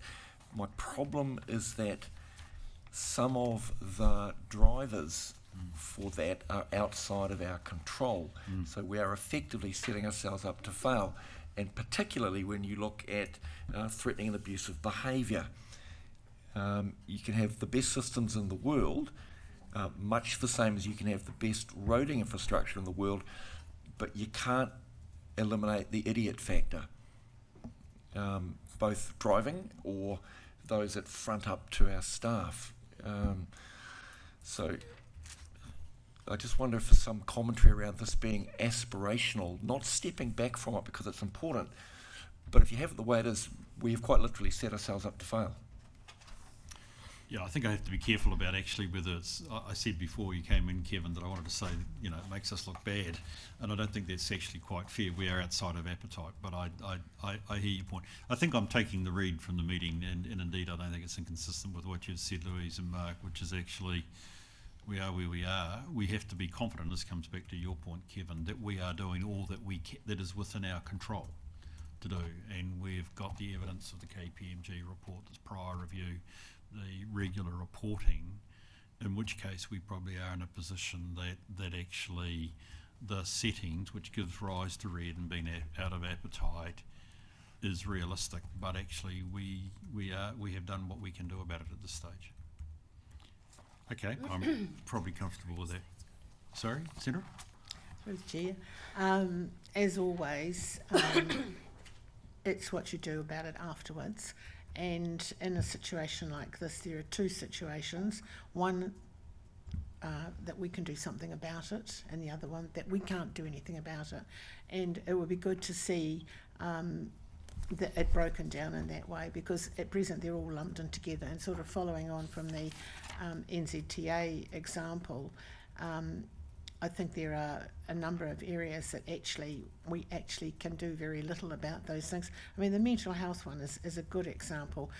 When people bring issues from their private life into the workplace, there's limited capacity for a workplace to deal with those sorts of things, other than the fact that we offer support and help, but we actually can't do anything about it. I think I'd like to see it broken down to that extent, Bruce. Those that we can manage and those that we can't, and those that we can manage are the ones that we need to be looking at. Thank you, Senator. Rachel. Thank you, through the Chair. My concern is that a lot of our risk management is directed purely internally and for auditing purposes. I'm looking at number 2 there, ineffective relationships, and its current plausible risk is low, but I would argue it's a lot higher than that, not just internally with stakeholder partners, but also with our community. And I would suggest that that's because we don't focus enough of our risk appetite on the end user experience either. I'd like to suggest that sometimes our completely risk-adverse approach to certain aspects of council business are actually causing a lot of friction in the public, and that could be a cause for some of the antisocial behaviour that we're seeing on the phone and in person. I would like to see a slightly more end-user focus on our risk management or our risk appetite, understanding that ineffective relationships are sitting at number 2 on the strategic risk, and that invariably leads to the perception of an underperforming council as well, and it makes it difficult to attract and retain competent workforce. So if we're not focusing on the end user experience, I think we're missing a trick. We can't always just solely look to meet our audit obligations. They are important, but they're not the only obligation we have. Thanks, Rachel. Any other comments or views on this? Okay, I think, I'm sorry, I'm just keeping myself going because you've raised a new topic area. I think we are where we are with zero harm.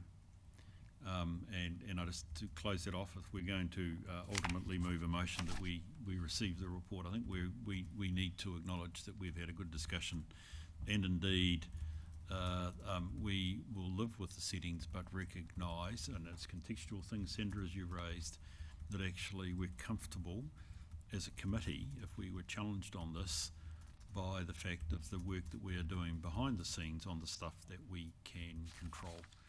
Okay, this is going to come up in our next meeting as well, because it's still going to be read. Might be useful in our short notes just to be able to record that we've actually got that sitting there. So there are the other things. So Rachel, you've raised issues around our risk appetite, for which management may or may not choose to comment on. And the only other thing that I had in relationship to the broader risk profile we have at the moment is that we're saying our financial strategy risk is going down in terms of the arrow, and I just wondered whether management have a comment on it as well. Is there any comment that you might have around Rachel's comment first? Louise, Sarah, anybody that would like to comment on that?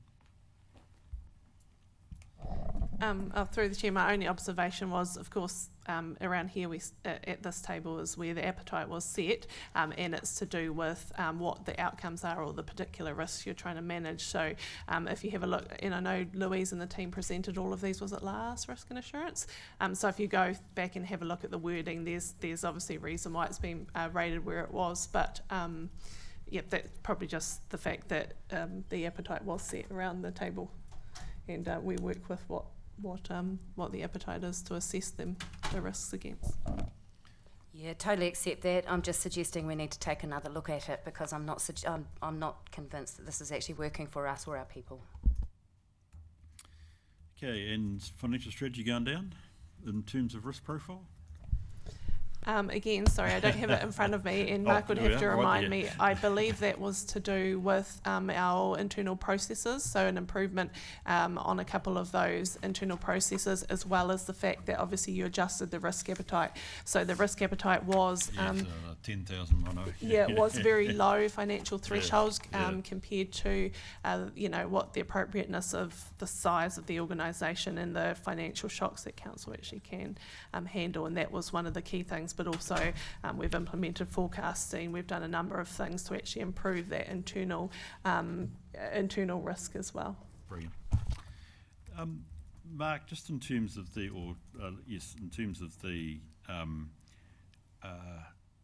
emerging risks, I was just interested in, and with Penel, we did have a discussion a wee bit around some of the impacts of the Middle East situation potentially affecting our supply lines, our costs particularly, if not our timing of projects.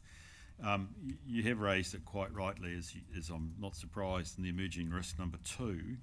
Is there anything further about our approach that we should note at this stage? Through the chair, I wonder, Penel's coming, but I wonder if it could be helpful to share what Penel has presented to council in relation to, the costs and where we're at with our current contracts. So pretty much this financial year, I'm going to summarise at a real high level, Penel. This financial year, we were comfortable that we were going to come within our budgets, as Penel had mentioned earlier in her strategic projects update, that there were a number of concerns in relation to actually getting materials and delays, but from a budget perspective, the capital program is relatively well insulated because of some long-standing contracts, also some obviously as you're planning scope reductions or timing delays around this fuel escalation. But Penel did a wonderful job presenting to council in a couple of slides, which might be helpful to share with Bruce. Yes, that was a very good summary, and it was only a few days ago, but I'm sure lots have happened since then, even in the over the long weekend. So the summary was that very limited concern in regards to the impacts of fuel escalations this financial year, and in fact there'd been some very pleasing behavioural change amongst vehicle users across council, which I think is important to note, because that's really the only lever we have for our own usage of fuel. Where it comes to next financial year, we're really only able to extrapolate the exposure that we've seen in the last 3 months, because that's all been kind of squished into that time frame. We talked about obviously the volatility of that price. We talked about some of the work that we'd done regarding the insulation of actual fuel shortage in terms of activities around council, but mostly it was talking around the impact to the operational contracts. And we had modelled all of the contracts that we have live across council at the minute. 92% of them have virtually no impact because of the way that the contracts are structured. And that's predominantly been echoed by Simpson and Gresson, who we've had come in to do a review. But the main contract that we use to, I guess, as our main interface with the community, ironically, which is the HEB contract for the transport maintenance, the waste services contract for picking up rubbish, and our Downers Three Waters contract, were the ones that do have indices built into them. Not the Three Waters maintenance contract, but there's a price escalation component. So that is where we were seeing a 10 to 20% of uplift with the extrapolation of the past 3 months in the next financial year. But we did talk about some of the mitigations that we have available to us, and in fact today I've actually met with the solid waste asset manager and across transport, just to talk about having regular conversations with our contract partners, because this is not their first rodeo in terms of their meeting with other councils at the same time. The operational side is obviously slightly high risk because it has a larger impact on rates. We are less concerned about the capital side. There will be possibly some price increases just due to the simple fact that, as I just mentioned, there could be an element of pipe or there could be an element of asphalt. But what we're really focusing on is making sure that 92% of contracts stay the same, like there's no changes in that, and then the remaining 8% we're looking at mitigations, de-scoping, and we'll need to come back and report that at a regular basis because it's changing like the wind. Brilliant. Thank you for that, appreciate that. I must confess it was that middle ground I was interested as to whether there was going to be a risk of any extraordinary type claim even from within the 92%.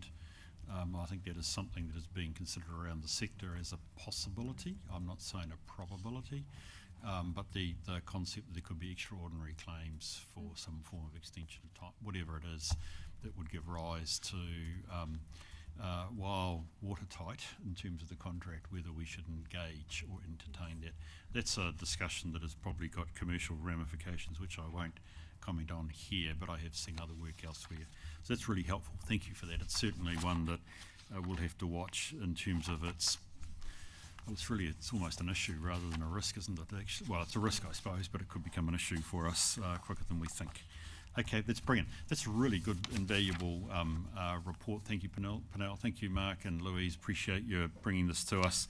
The motion is that we receive the report. And I think as we've reflected in that one, Mark, it may be useful when we come back with our next one because zero harm will be read.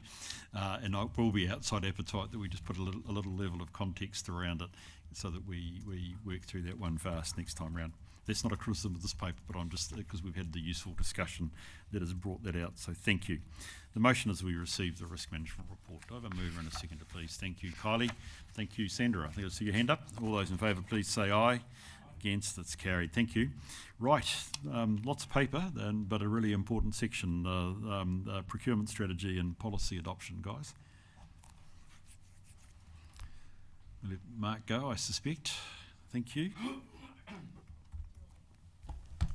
Kia ora. My procurement manager will be joining us shortly, but I will start by introducing the papers while she joins us. So, in short, we have a procurement strategy that is reviewed on a 3-yearly basis. This is the one that was referred to in the NZTA audit. This has been updated to reflect how we're operating at the moment and some of our key objectives over the next 3 years. As it's noted in the paper, NZTA are required to endorse the strategy in order for us to continue to receive NZTA subsidies. And then in terms of the procurement policy, again, due for an update and just reflects changes that have been made more recently in terms of the 5th edition of the New Zealand procurement rules, so brings us up to speed with that and talks a little bit around particularly how we're going to introduce those economic benefits and work collaboratively with our local suppliers. This is, Steph Rugg, our procurement manager. Kia ora. Hey, how are you? You going well? Yes, thank you. Good. We're just obviously considering both the strategy and the policy. Was there anything you wanted to add to what you may have heard Louise say at this stage? Is that we consider it? I think the overview sort of covers it quite nicely. The strategy was due for adoption, was due for review every 3 years, and the policy and procedures we like to try and keep updated, refreshed, and in line with the government procurement rules. Brilliant. Okay, Sarah. Sorry, just through the chair, I know that the team are very modest, but obviously we had quite some change to the government procurement rules this time. So the team took a little bit of time to consider those, and I know we had a workshop with council or some discussions with council on what that might look like, particularly around broader outcomes and the changes in that space. So the team have done a lot of work to update to consider the current environment, as well as with NZTA, which again is probably was a little bit frustrating when you got the procedural audit, given again the team did have all of this work underway and NZTA were aware of that. So just probably wanted to give the team a bit of a Okay, folk, do we have questions? Questions or comments for the team here? Kim? Yeah, that's actually helpful commentary from Sarah because it will change how I ask my questions. So on page 139, under the emergency procurement provisions, are all of those bullet points a reflection of what the government's strategy is? Because the question I was going to ask is particularly the 4th and 5th bullet points around countries the New Zealand government offers support and terrorist attack or serious crime. If that isn't specifically related to this district, is that too broad? But if that's a government setting and we're simply reflecting it, I get it. But my view is that that is a little bit too broad for us as a district to lean on that. Not that we would, but if we could, to go, you know what, we're just going to go to the emergency procurement because there's a war somewhere and New Zealand offers support. Does that make sense? I'm not quite sure what you're asking me there, sorry. Well, my concern is that the emergency procurement provisions, what triggers their ability to invoke those, are too broad on those 2 bullet points. That's all. But if they are a reflection of government policy, then we're stuck. I think what you're saying, if I can put it this way, a different way, same point, different angle. Could we invoke the emergency procurement procedures for a political emergency in another country, which doesn't directly affect us, where the New Zealand government offers support? The bullet points under the emergency procurement are as per the government procurement rules. Okay.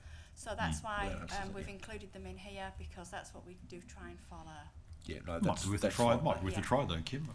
Well, I'm just saying that, you know, in recent years there's been political emergencies in Bougainville, in the Solomon Islands, in Timor-Leste, in Tonga, and so on and so on. And we can anyway, but if it's the government rules, then it is what it is. Yeah. Thank you, Kim. Sandra. Yes, thank you.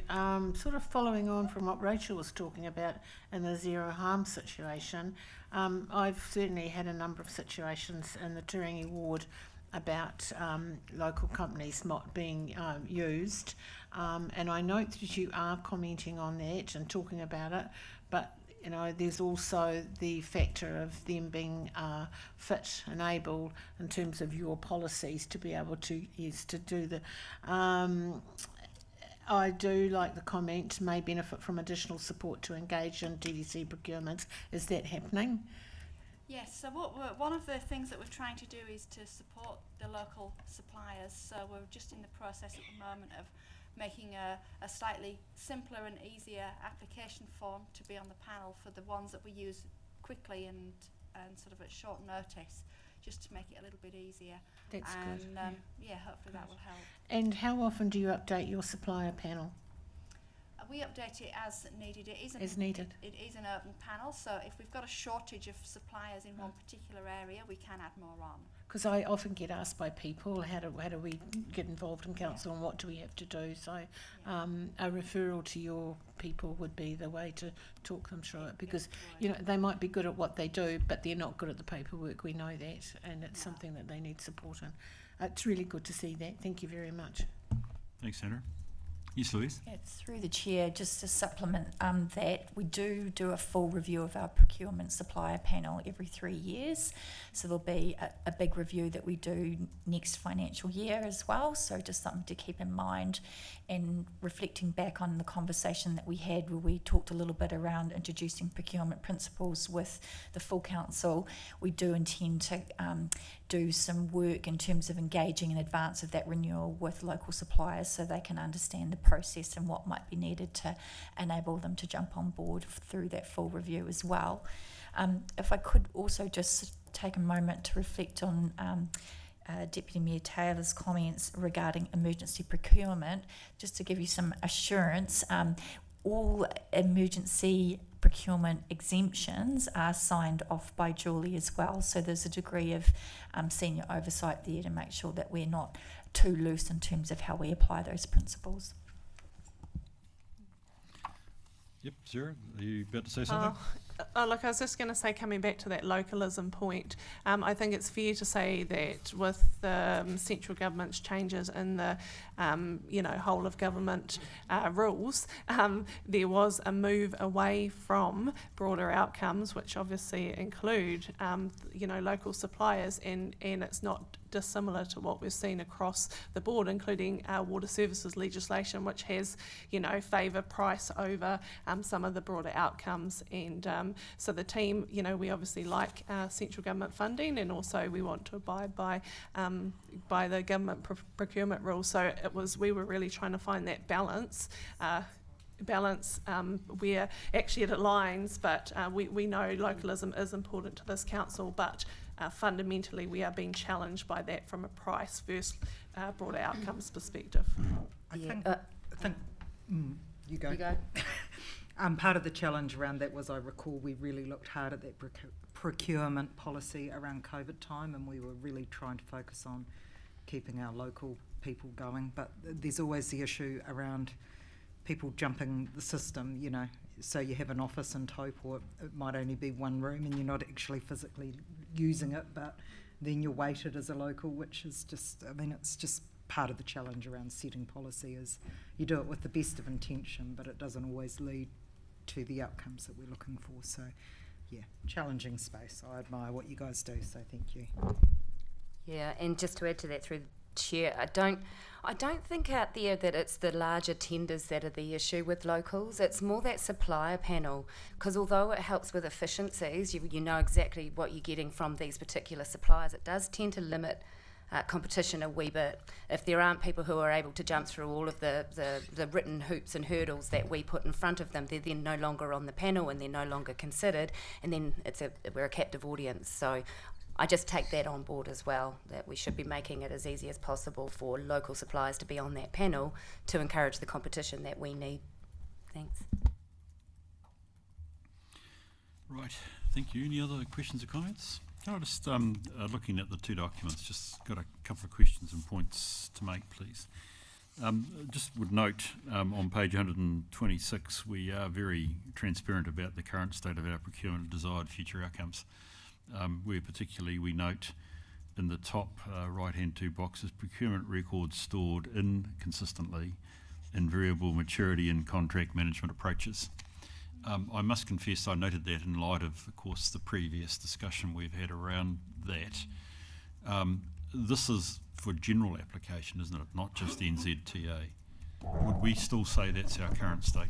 Yes, through the chair, and probably references Tracy's earlier paper around our digital programs. So we've got, content management or document management as one of our projects that is left on our digital program, and certainly is a concern in relation to inconsistency. We've got cross-platform environments, we've got legacy systems, and we do have people storing stuff in different manners. So again, that's where that project will bring it all together and have cross-platform support, so to ensure that we can easily find documents and that documents are stored in the appropriate way. So a lot of work to do in that respect, and again, as Tracy said, that will all be done by 30th of June next year.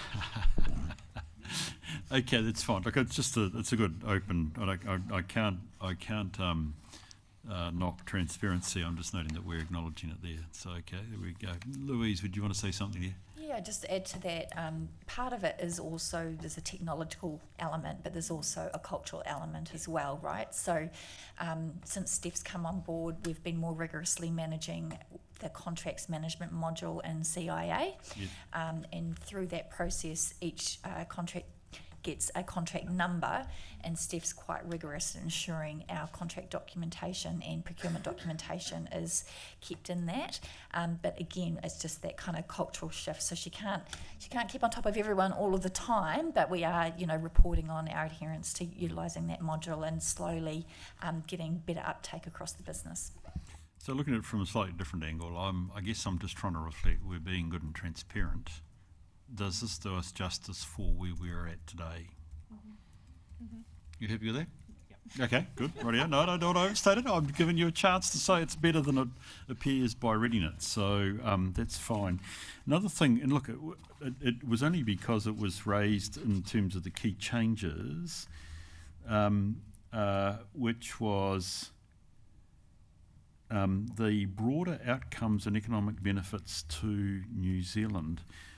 They're introduced into this for the first time, aren't they? Correct? Good. Notice I had trouble with the, no, it probably does work that way now. I'm about to read it out. Sometimes you read it out loud and you hear it in your own voice, you actually realise it's said okay, which is actually fine. One other thing then, just clarity for me on page 139, and it's just, I just want to check that I understand this, so I'm displaying ignorance here. Under section 8, existing purchase agreements or arrangements, TDC has existing purchase agreements in place which can be supplier accounts. What do we mean by that? So through the chair, what that actually means is we've got suppliers that are already set up in our system, right, that we might have accounts for, such yeah, okay. as Yep, I figured that might be it. Purchase order, I don't know whether I don't know if I had any better way of describing it or not. That's neither here nor there. I had just wondered, and this is finicky, in the financial thresholds guide, love a diagram. I just wondered in the first box, it says direct procurement preferably from TDC panel supplier, engage using purchase order 1 to 2 quotes required. I think we have a similar arrangement for $20 to $100,000. I just thought the grammar in the second box was better than that in the first, and I wonder whether they could be aligned, but that's neither here nor there. Okay, that's fine. The final thing then is, in the introduction on page 124 to the strategy, we say the strategy has also been adopted by Council's Risk and Assurance Committee. Do we need to state that, or is it actually Council that has adopted this? I'm not unprepared to take responsibility that we'll pass a motion saying it's okay, but this is Council strategy, it's not the Audit and Risk Committee strategy. Happy to take advice on that. It was minor. It's minor. I'll leave it to you to fix later on. Yeah. I think actually, I mean, I'm happy to say, for it to say we have recommended to Council or it passed whatever, but actually it's not our strategy, it's got to be Council's strategy. And I just want to reflect I'll take on responsibility for that, Bruce. It was my understanding that it would be okay to bring the procurement strategy here, but if we need to take it to full council, that's absolutely fine as well, so apologies. Well, I guess I'm just, because it goes back to the motion here which we adopted, or are we, or are we recommending to Council that we adopt it? It comes down to what our delegations are, Chair. Oh, okay, so we can approve it. Okay, well, we'll keep our name to it then. Thank you. There we go. I should have gone back to my terms of reference. And I just want to reflect, this is for general application as well as NZTA. Brilliant. Thank you. So, as you say, somewhere further back, they've got to approve this as well. There is a slight fallback here. Rightio, so the motion is that we adopt the procurement strategy and we adopt the 2026 procurement policy, which I'm allowed to do according to my terms of reference, which is fine. So I'm going to move it. Do I have a seconder, please? Thank you, Kevin. All those in favour, please say aye. Against is carried. Now, I'm conscious we've been going for a couple of hours. Do we need a break? Do we? Okay, why don't we take a break? How long have we got? Shani, you're my controller. Back at 1 p.m. We're going to make it a decent break? Okay. I think that's a good idea. 1 o'clock, that's 25 minutes. That'd be great.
lovely lunch, and the arrangements were made by staff. It's appreciated. Louise, we're up to the health and safety wellbeing update. Thank you. Good afternoon. Just before we kick on with the report, I'd just like to introduce my colleague Nicola Donaldson. Nicola's, or Nikki I should say, has been instrumental in a lot of the aggressive and threatening behaviour work, so just wanted to acknowledge her efforts there. In terms of health and safety, the report goes on to talk about our health and safety strategy and progress against that. You will see that our health and safety strategy has 4 key pillars: leadership, engagement, safe systems and continuous improvement.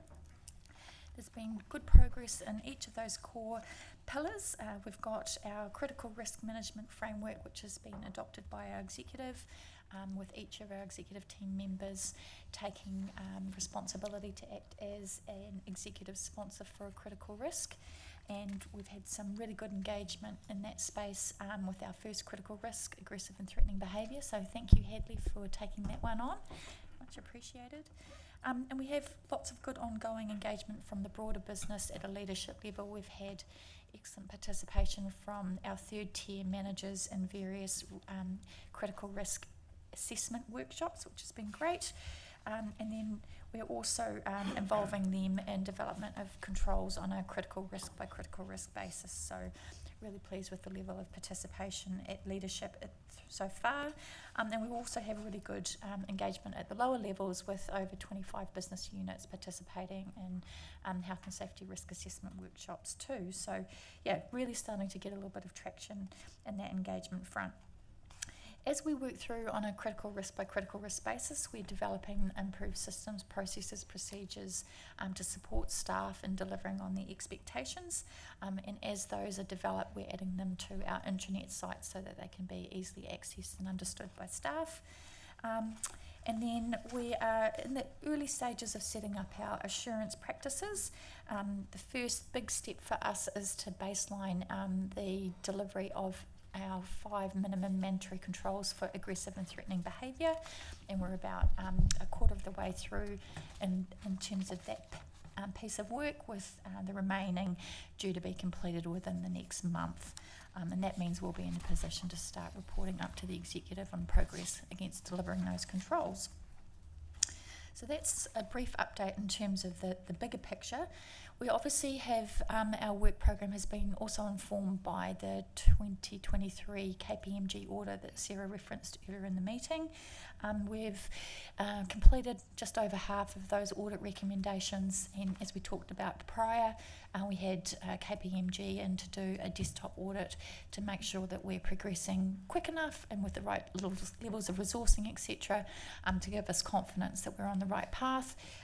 They said that they're happy that we've made substantial progress in the work that we're doing, and that the quality of the work that we're doing is also very good. So that's given us some confidence to keep on with our health and safety improvement plan. Where we're at the moment is a number of the outstanding actions from that, or audit recommendations from that KPMG report, can't really be fully ticked off, if you like, until such time as we've gone through all of our critical risks. So we've got generic things like, improved training, put in place assurance practices. So what we're doing is we're taking a critical risk by critical risk vertical slice, if you like. So if you think about all of the activities that we need to do for each risk, from identifying the controls through to training our people, through to getting assurance in place, we're doing that on a piece-by-piece basis. So I just wanted to sort of set expectations there that it's going to be some time before we can tick all of those remaining actions off, but it doesn't mean that we're not making good progress along the way as we tackle each of those critical risks.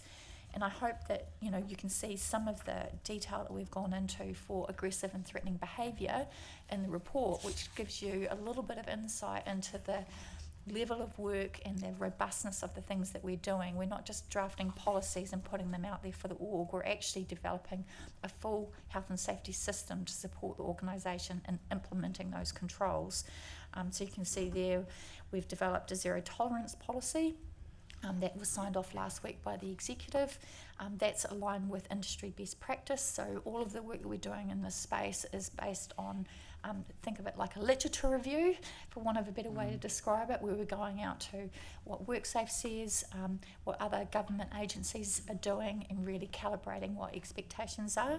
Can we ask questions as we go, Louise? Entirely up to the chair. Yeah, I can. Bruce? I'm happy to pause. Let's just hold your question. I think we'll get to the end of this wee piece about aggressive and threatening behaviour. You know, you're saying you're doing the action, and then let's ask your question, Kylie.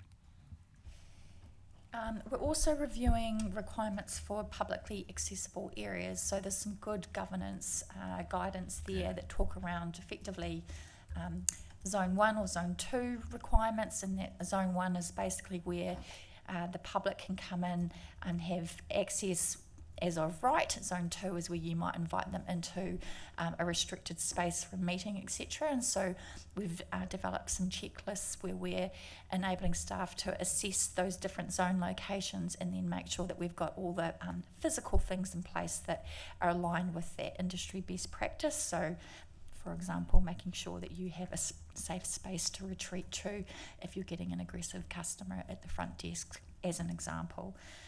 In addition to that, we've put in place meeting and engagement management protocols. So that's effectively undertaking a risk assessment on a meeting by meeting or engagement basis, so that we can understand if we're likely to have heightened level of aggression potentially coming from the community for any particular meeting, and put in place necessary supports to make sure that staff are undertaking those in a safe manner. And then we're getting down to role-by-role training specifications. So for each critical risk, we're actually assessing every single role in the org and understanding what controls need to be put in place for that particular role to make sure that we've got the right training in place. And as you can imagine, that's quite a big piece of work.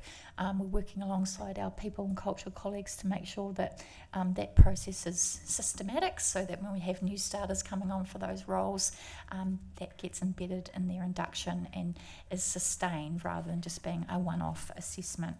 And then we have location-specific emergency response plans where we're making sure that all of the workplaces that our staff are operating from, including the field, have a bit of a plan in place for what to do in an emergency, even if it's as much as knowing that you're going to park your car in a place that is easy to retreat to if you're doing field work. So I'm going to pause there for questions. Thank you, Louise. Thank you, Kylie.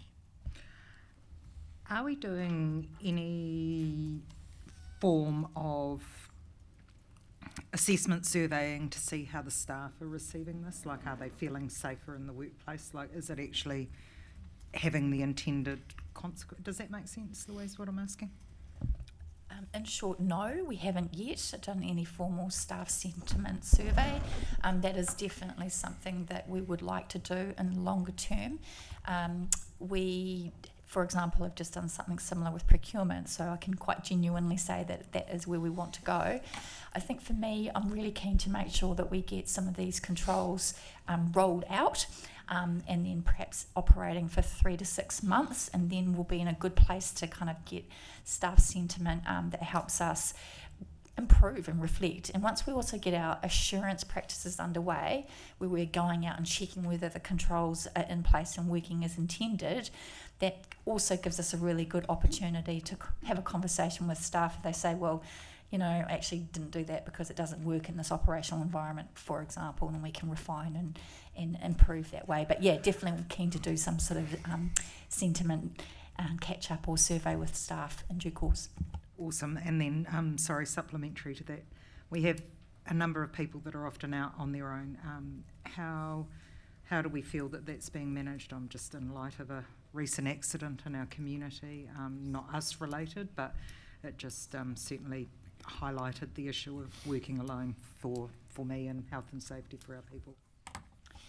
Nikki's actually been working in some detail on a lone worker procedure, so if you're comfortable, Nikki, I'll let you talk to that one.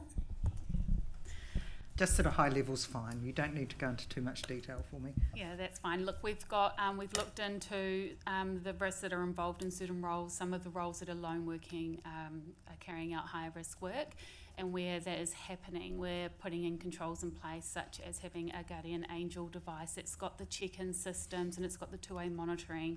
And it has got like the tracking and everything like that. So it's also, while we've got like a device that can give them a little bit of support while they're out on their own, it's also about getting those people to understand like their situational awareness, which comes with training. And it's about them talking with the wider team around those situations that are happening and moving through those experiences, and we can figure out what to do next that's different.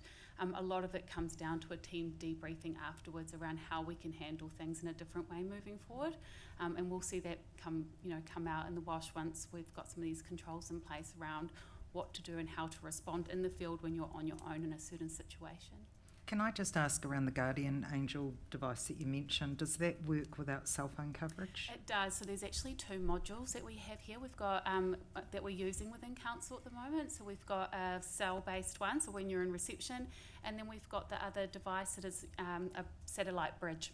And so that enables people to be out of cell phone coverage, and it's the device is linked, so while you're driving, you can still, you don't have to have hands on, it's monitored still while you're driving, and that's Brilliant. Thank you. That covers my concerns. Thank you, Kylie. I've got Kevin and then Wahine.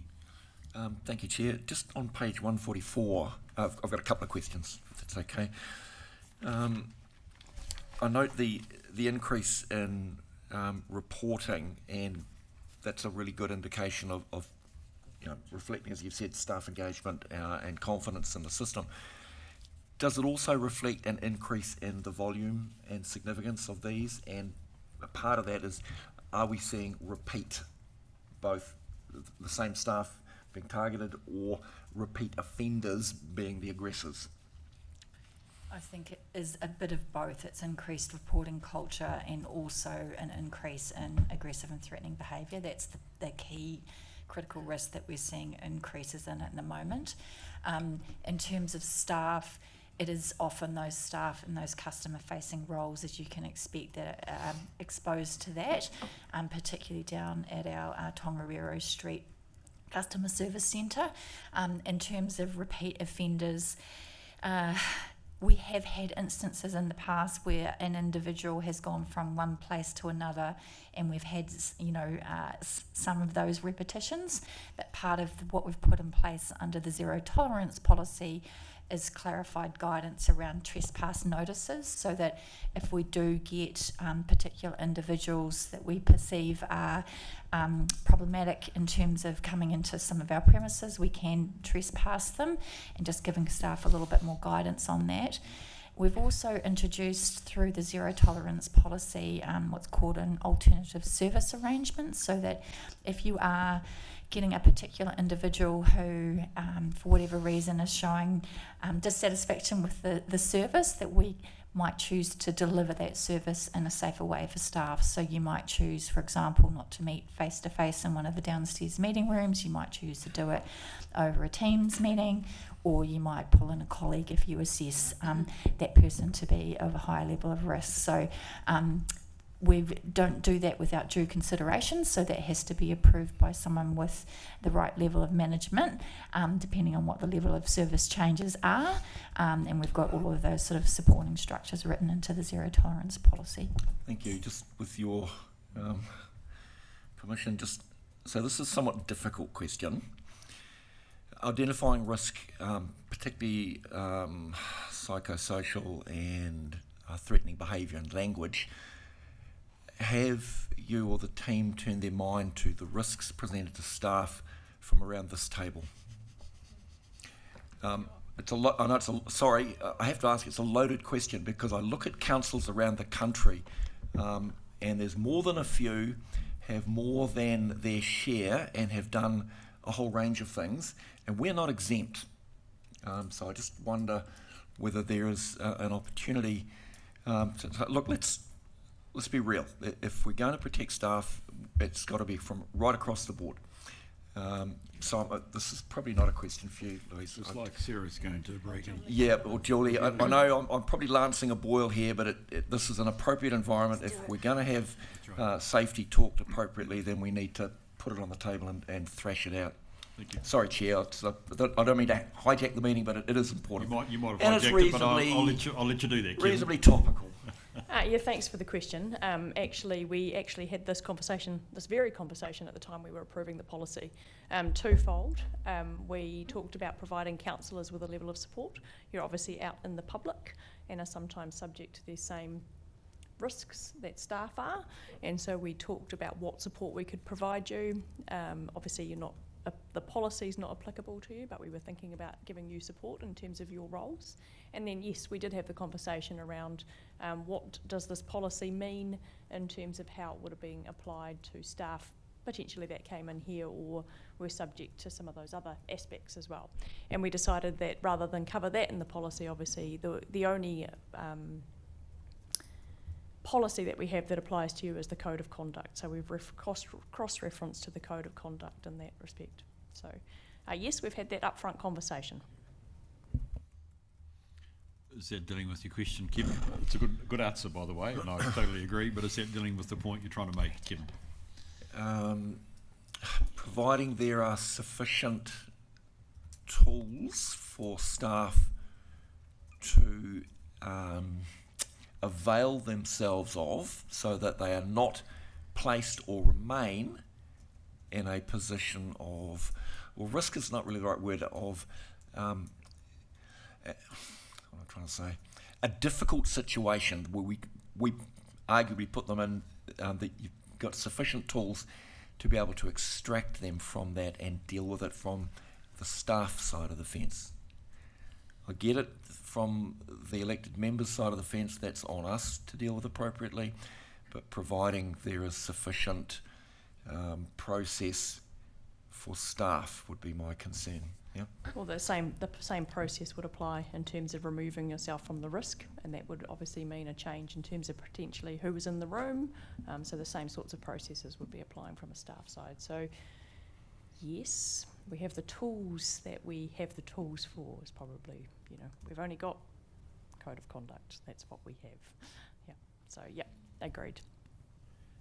I think, Kevin, I'm comforted by that, and I think I'm comforted in the sense that you're prepared to name a problem, Kevin. I think it's real, and for the benefit of everybody, I was sharing with Kevin a particular job I'm doing in my consultancy role where it is clear that I could argue that it's not safe for staff in a particular council.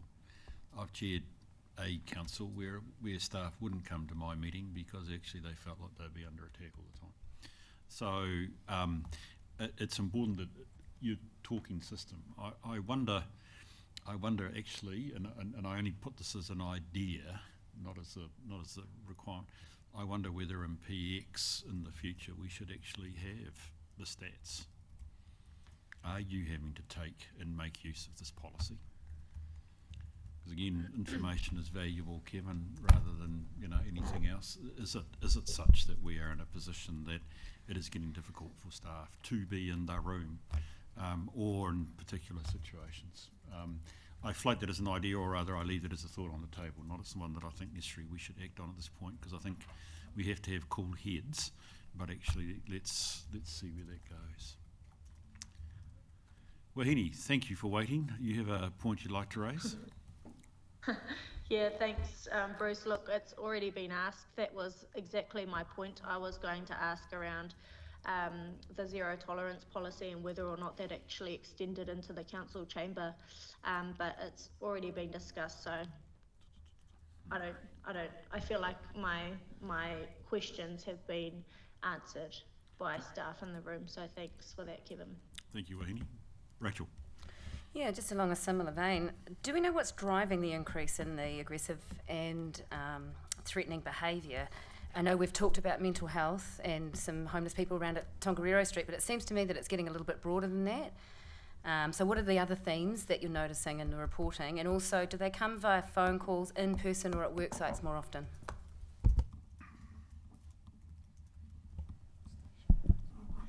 So we are seeing, with the increased reporting, I think, when we look back at what the reporting it was predominantly down at those customer service centres. While there is still a large amount there, we are seeing other, like if we look, for instance, a compliance officer that was ticketing a car, for instance, that was a recent situation where the aggressive behaviour was present. And so you're starting to see a few more things like that. So it's spreading, and I guess as we're going out and introducing, this concept and the controls teams, it's encouraging awareness around the situation. So we're seeing some parks and reserves, people are receiving it when they're out in the field as well. I think it's really pools, yeah. And over the phone and at our customer service centre, yes, that is where you sort of greeted and met, and where the first interaction with that public person, the public who might be upset, will be. But there's other things happening behind the scenes that, if we look at like certain resource consents that are going through or what have you, that often increases that happening. Right. So the calls and the in-person, the people in person are typically the homeless type people looking for places, or are you getting front-facing people coming in about compliance, about consenting? No, I would say that is not necessarily an in-person sort of thing. I would say that's more over the phone and email. I'd say that in-person at our customer service centres are those that are using our services that are potentially homeless or what have you, and it comes from frustration with buses and their funds not coming through, or us not being able to make things work for them the way that they need them to work in that transaction sort of space. But we are seeing it out in the field with parks and reserves officers and our compliance officers. Because face-to-face is terrifying, isn't it? That's, Thanks for that. Thank you, Rachel. Nicola. Oh, just just a comment really, that I don't think it's unique to us. I don't think it's anything that we've changed or what we're doing. Really good to get an understanding of where it's happening, but as you said, it's kind of will be across departments, and it's nationwide problem, and it's global problem, and something that we're going to have to stay really across and make sure that people in our organisation are safe. So it's great to see what's happening in that space, because it's not going to go away. It's not unique to us, Thanks, Nicola. Okay, you'd like to add to that, Rachel? Just a flippant comment, really, I suppose. It's not helped by the fact that we've got central government undermining us at every turn and effectively giving the public permission. That doesn't help. A lot of empathy with that point, actually. Right, thank you for that. Nikki, it's tremendous having you here, and to sort of put face to the actual activity, the initiative that you're taking. And also, Louise, it actually reflects a point which I had noted and you made, which is rather than trying to be all things to all people from the recommendations perspective, you're starting to try and take each major or hazard or risk and deal with it thoroughly. And this has been a tremendous case study in how you're going about it. What's the next cab off the rank? No Always, pressure. Never. Yeah, that's right. No pressure. That's right. Very cool. We are doing some work in the driving space. So just last week, the exec received an updated speeding escalation procedure to make sure that we've got really good guardrails and frameworks for our managers to manage that. And so that's just about completely signed off, and we'll get that off onto Tui probably next week, I think, out on our intranet. So good piece of work happening there. We have a health and safety consultant that's working with the property and development team who manage the fleet, and we'll start to work more broadly across the organisation to understand other critical driving risks, because driving isn't just about speeding. Obviously, it's about making sure that you're managing fatigue, or that you're tying your trailer on properly, and all those sorts of things. So we will do a similarly comprehensive approach like we have with the aggressive and threatening behaviour. Our colleagues from People and Culture are doing some great work in the psychosocial risk space. This is not new in terms of critical health and safety risk management, but they've been doing some work in that area for some time.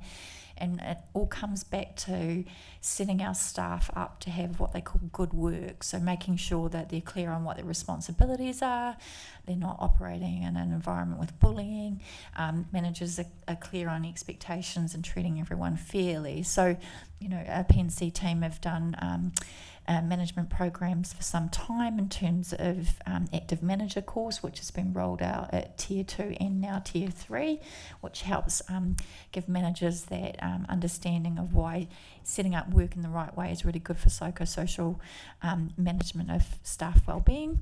And then we've also got some more triaging tools that they've rolled out in terms of mental health first aid and making sure that staff can recognise when staff are under pressure, their direct reports are under pressure, so they can modify their response accordingly. And sometimes that does come from personal home environment, but doesn't necessarily mean that we can't be cognizant of that and work to support staff through difficult situations. And then we also have the support and expertise from Dr. Hilary Bennett in the psychosocial space, where PNC are again holding workshops with specific teams to help them understand what they might need to do in their particular spaces to drill down to that next level of detail and get good processes in place to support those staff. So that's being rolled out through the organisation as well. I'd just like to note that Lindsay's here, so if you did have any further details you needed, I'm sure she'd be happy to talk to that. And then the other one that we're working on is working with animals, so just making sure that we have some good controls in place there. That has been on hold for a little while. I have to say we're making more progress in the aggressive and threatening and driving space at the moment, but we'll pick the working with animals up as soon as we get those other two off. Brilliant. That's really helpful. Oh, sorry, Sarah. No, sorry, I was just going to say through the chair, probably important to reference previous comments that we only just had KPMG in earlier this year to have a reset, or see how we're going with our health and safety improvement. Now, the measurement we've got there against on track, off track, or delayed, that's against our self-assessed targets, which again KPMG said that we really need to step back and take a really good look at organisation-wide capacity. So when Louise is answering there and she's giving you a lot of things, their key point was actually you need to assess the the capacity of your organisation to deliver what's remained. You've delivered a lot, but potentially in the future there's not as much opportunity to push that as hard, and they actually fundamentally said you probably don't need to. So there's a piece of work that Louise hasn't quite completed on that all-wide capacity, and then what next. So probably just wanted to point out we just need to allow her a little bit of time to do that, and again reflecting where we're saying we're off track. Actually again those were self-set, very ambitious, and that's kind of what we needed to reset against. So just to relieve the pressure off Louise, who just rattled off like 100 things they're doing. Look, no, I thank you for that, Sarah, and I do take on board, as I said right from near the start of my comments, I do take the changed approach that you're taking to the recommendations, Louise, and by all accounts this is tremendous. And I would want to reference this back to our discussion under the quarterly risk discussion around zero harm and health and safety, and the fact that actually goes back to your point, Kevin, what we can control we are starting to do really well. So I just want to compliment you and Nikki for that work. That's tremendous to have that documentary evidence supporting the general sense that we are doing what we can do, which is tremendous. Okay, can we move to the resolution please then, which is the that we only received the report, never quite does it justice, but let's receive the report. Have a mover and a seconder, please. Thank you, Rachel. Thank you, Kylie. I'll put the motion. All those in favour, please say aye. Against, it's carried. Thank you very much. Thanks, Nikki. Great to have you here. And I do wish you well as you continue that work. Unfortunately, the work won't go away, this one. No, I'm sorry. I'm thinking about, unfortunately, aggressive behaviour and community division. That isn't going away in any time fast. Thanks, Louise. You've probably already given us half a start on the next paper, which is outstanding audit improvements. I did appreciate your grouping these up into the big reviews and where they stand. I think we can take that as read. I thought it was really good. So, any comments you'd like to make before I open it up? No, I'm happy to take comments from the floor. Brilliant. Okay, folk, do we have any questions or comments? Yes, Kevin. Well, leveraging immediately of what Sarah said on the last agenda item and looking at the age of some of these, and I'm particularly looking at Council Mark review, for example, is there an opportunity to go through and just take KPMG at their word and just put a big old red line through a whole lot of these things so they're not hanging over us? Because at the end of the day, if they've been sitting there for so long, you've got to ask the question, what harm has accrued in the meantime, and what benefit are we trying to achieve by leaving these hanging over our heads?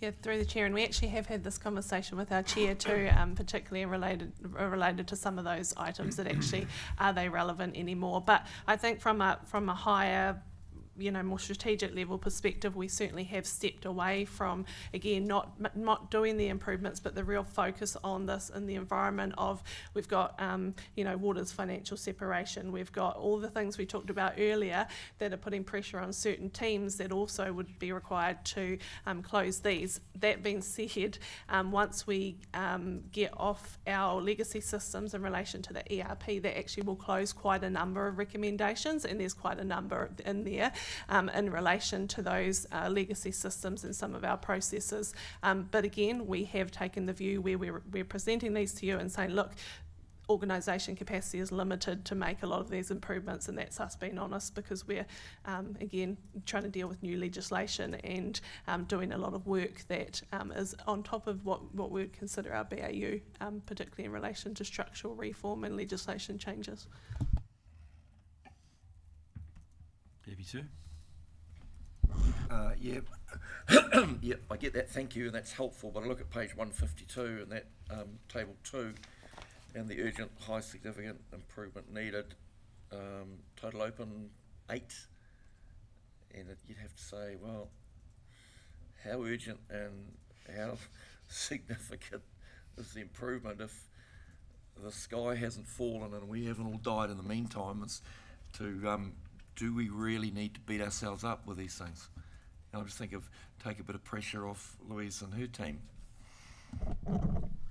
Sorry, through the chair, I know Liz, our auditor, we had a conversation the other day, particularly in relation to how we assess those in relation to risk and what management risk you're prepared to take. Are you comfortable to, because that might be helpful context, I thought.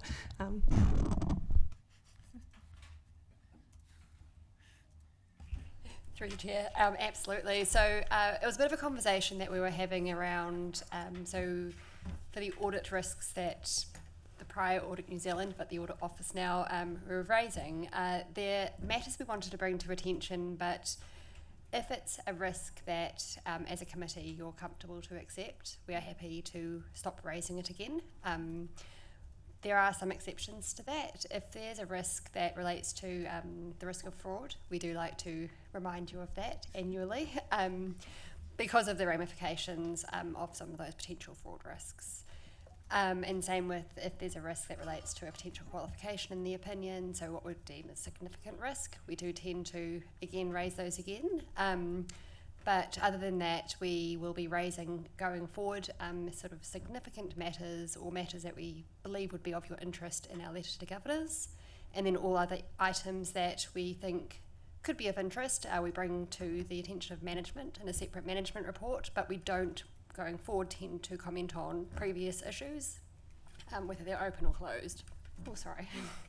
So yeah, we'll just be raising the new ones, effectively, or the ones that remain significant. Brilliant, thank you.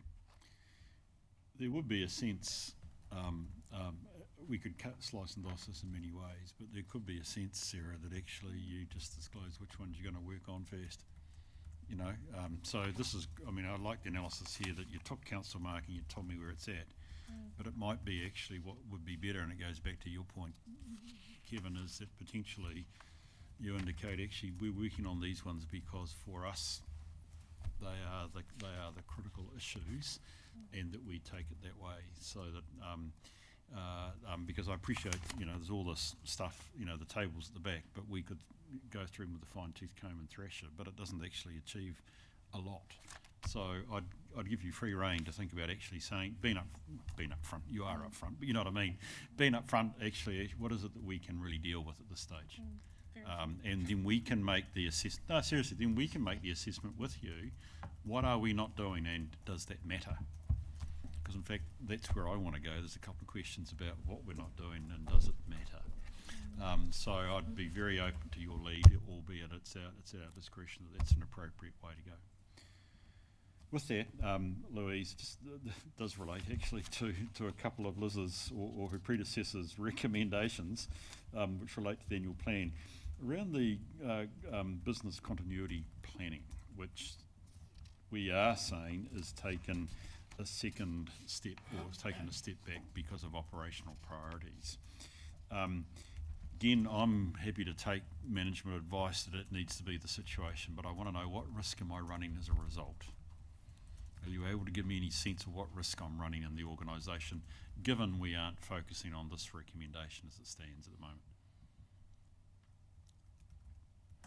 I actually don't feel comfortable being able to offer much detail in that space, Bruce, in terms of the risk that we're taking.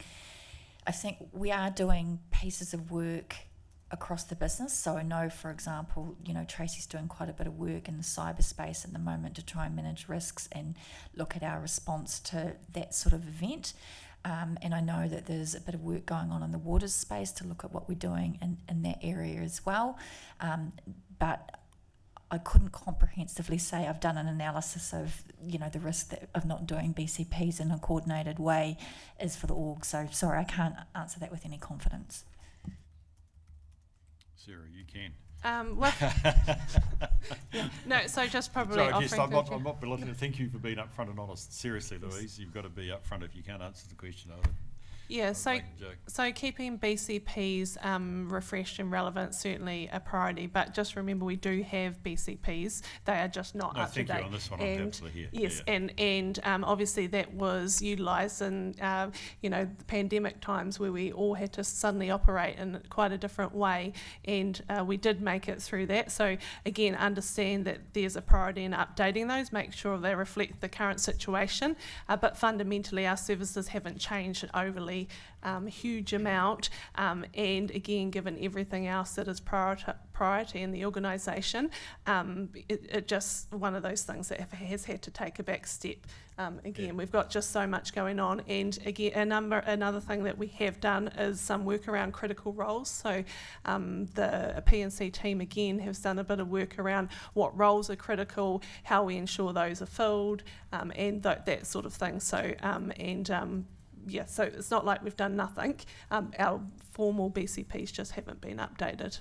And again, because that's a bit of work for the organisation to go through exactly what their teams will do in case they need that. Brilliant. That's great context, and that really makes me quite happy. Sorry, in the sense of. I'm just going to add really, but like the whole day today, every time I think of something serious, just answer it. I'm cool, I can sit back and relax. Look, I think going forward, it's a valid question to ask. Our councillors have been very upfront in saying with the structural reform or potential changes that are coming our way, what is the work that we need to pause, or what is the work that we need to change direction on?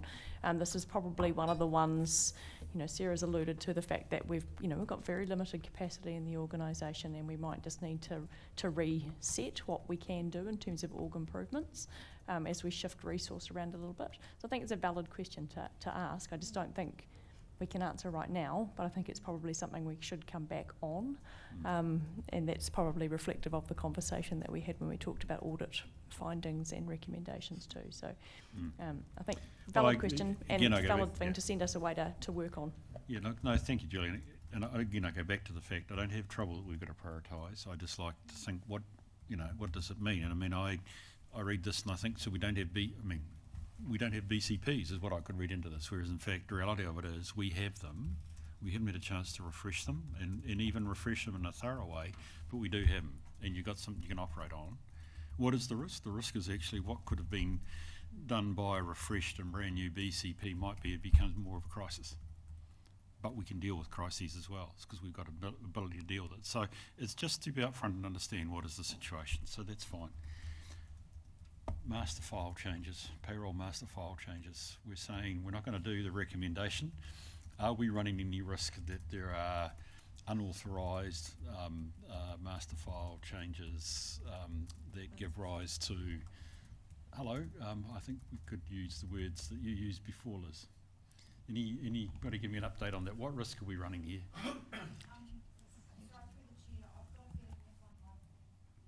Yeah, I think it has. Oh, it's been cleared? Brilliant. Okay. Well, I'm going to waste time on it then. That's brilliant. You'll come back to me if it's not. That'll be, or Liz will, so that'll be fine. So that's great. Thank you for that. Look, hopefully it's been a useful conversation, and I do appreciate, as I said, the nature of the reporting. And if you want to give us a stronger sense, Liz, Louise, with your colleagues, that these are the priorities. This is why we've got them, and this is the risk that we carry if we're not going to act on them. That's a wonderful way for us to be able to take this forward, so thank you. The resolution is that we receive the report. I'll move it. Do I have a seconder, please? Thank you, Kevin. I'll put the motion. All those in favour, please say aye. Against, it's carried. We have the work plan. I've looked at it. It looks pretty darn good to me. Anybody want to comment? I'm going to move that we adopt it. Do I have a seconder? Thank you, Rachel. All those in favour, please say aye. Those against, it's carried. Look at that. Now, it must be after lunch. I'm keen to get out. No, I'm not keen to get out of here. That's a bit too quick, isn't it? Okay, we have a resolution to exclude the public. We've got 3 items, all of which I think are there for good purposes. So I'm going to move from the chair that we go under PX. Do I have a seconder? Thank you, Kylie. Is there any debate on that motion? There being no debate, I'll put it. All those in favour, please say aye. Those against, it's carried.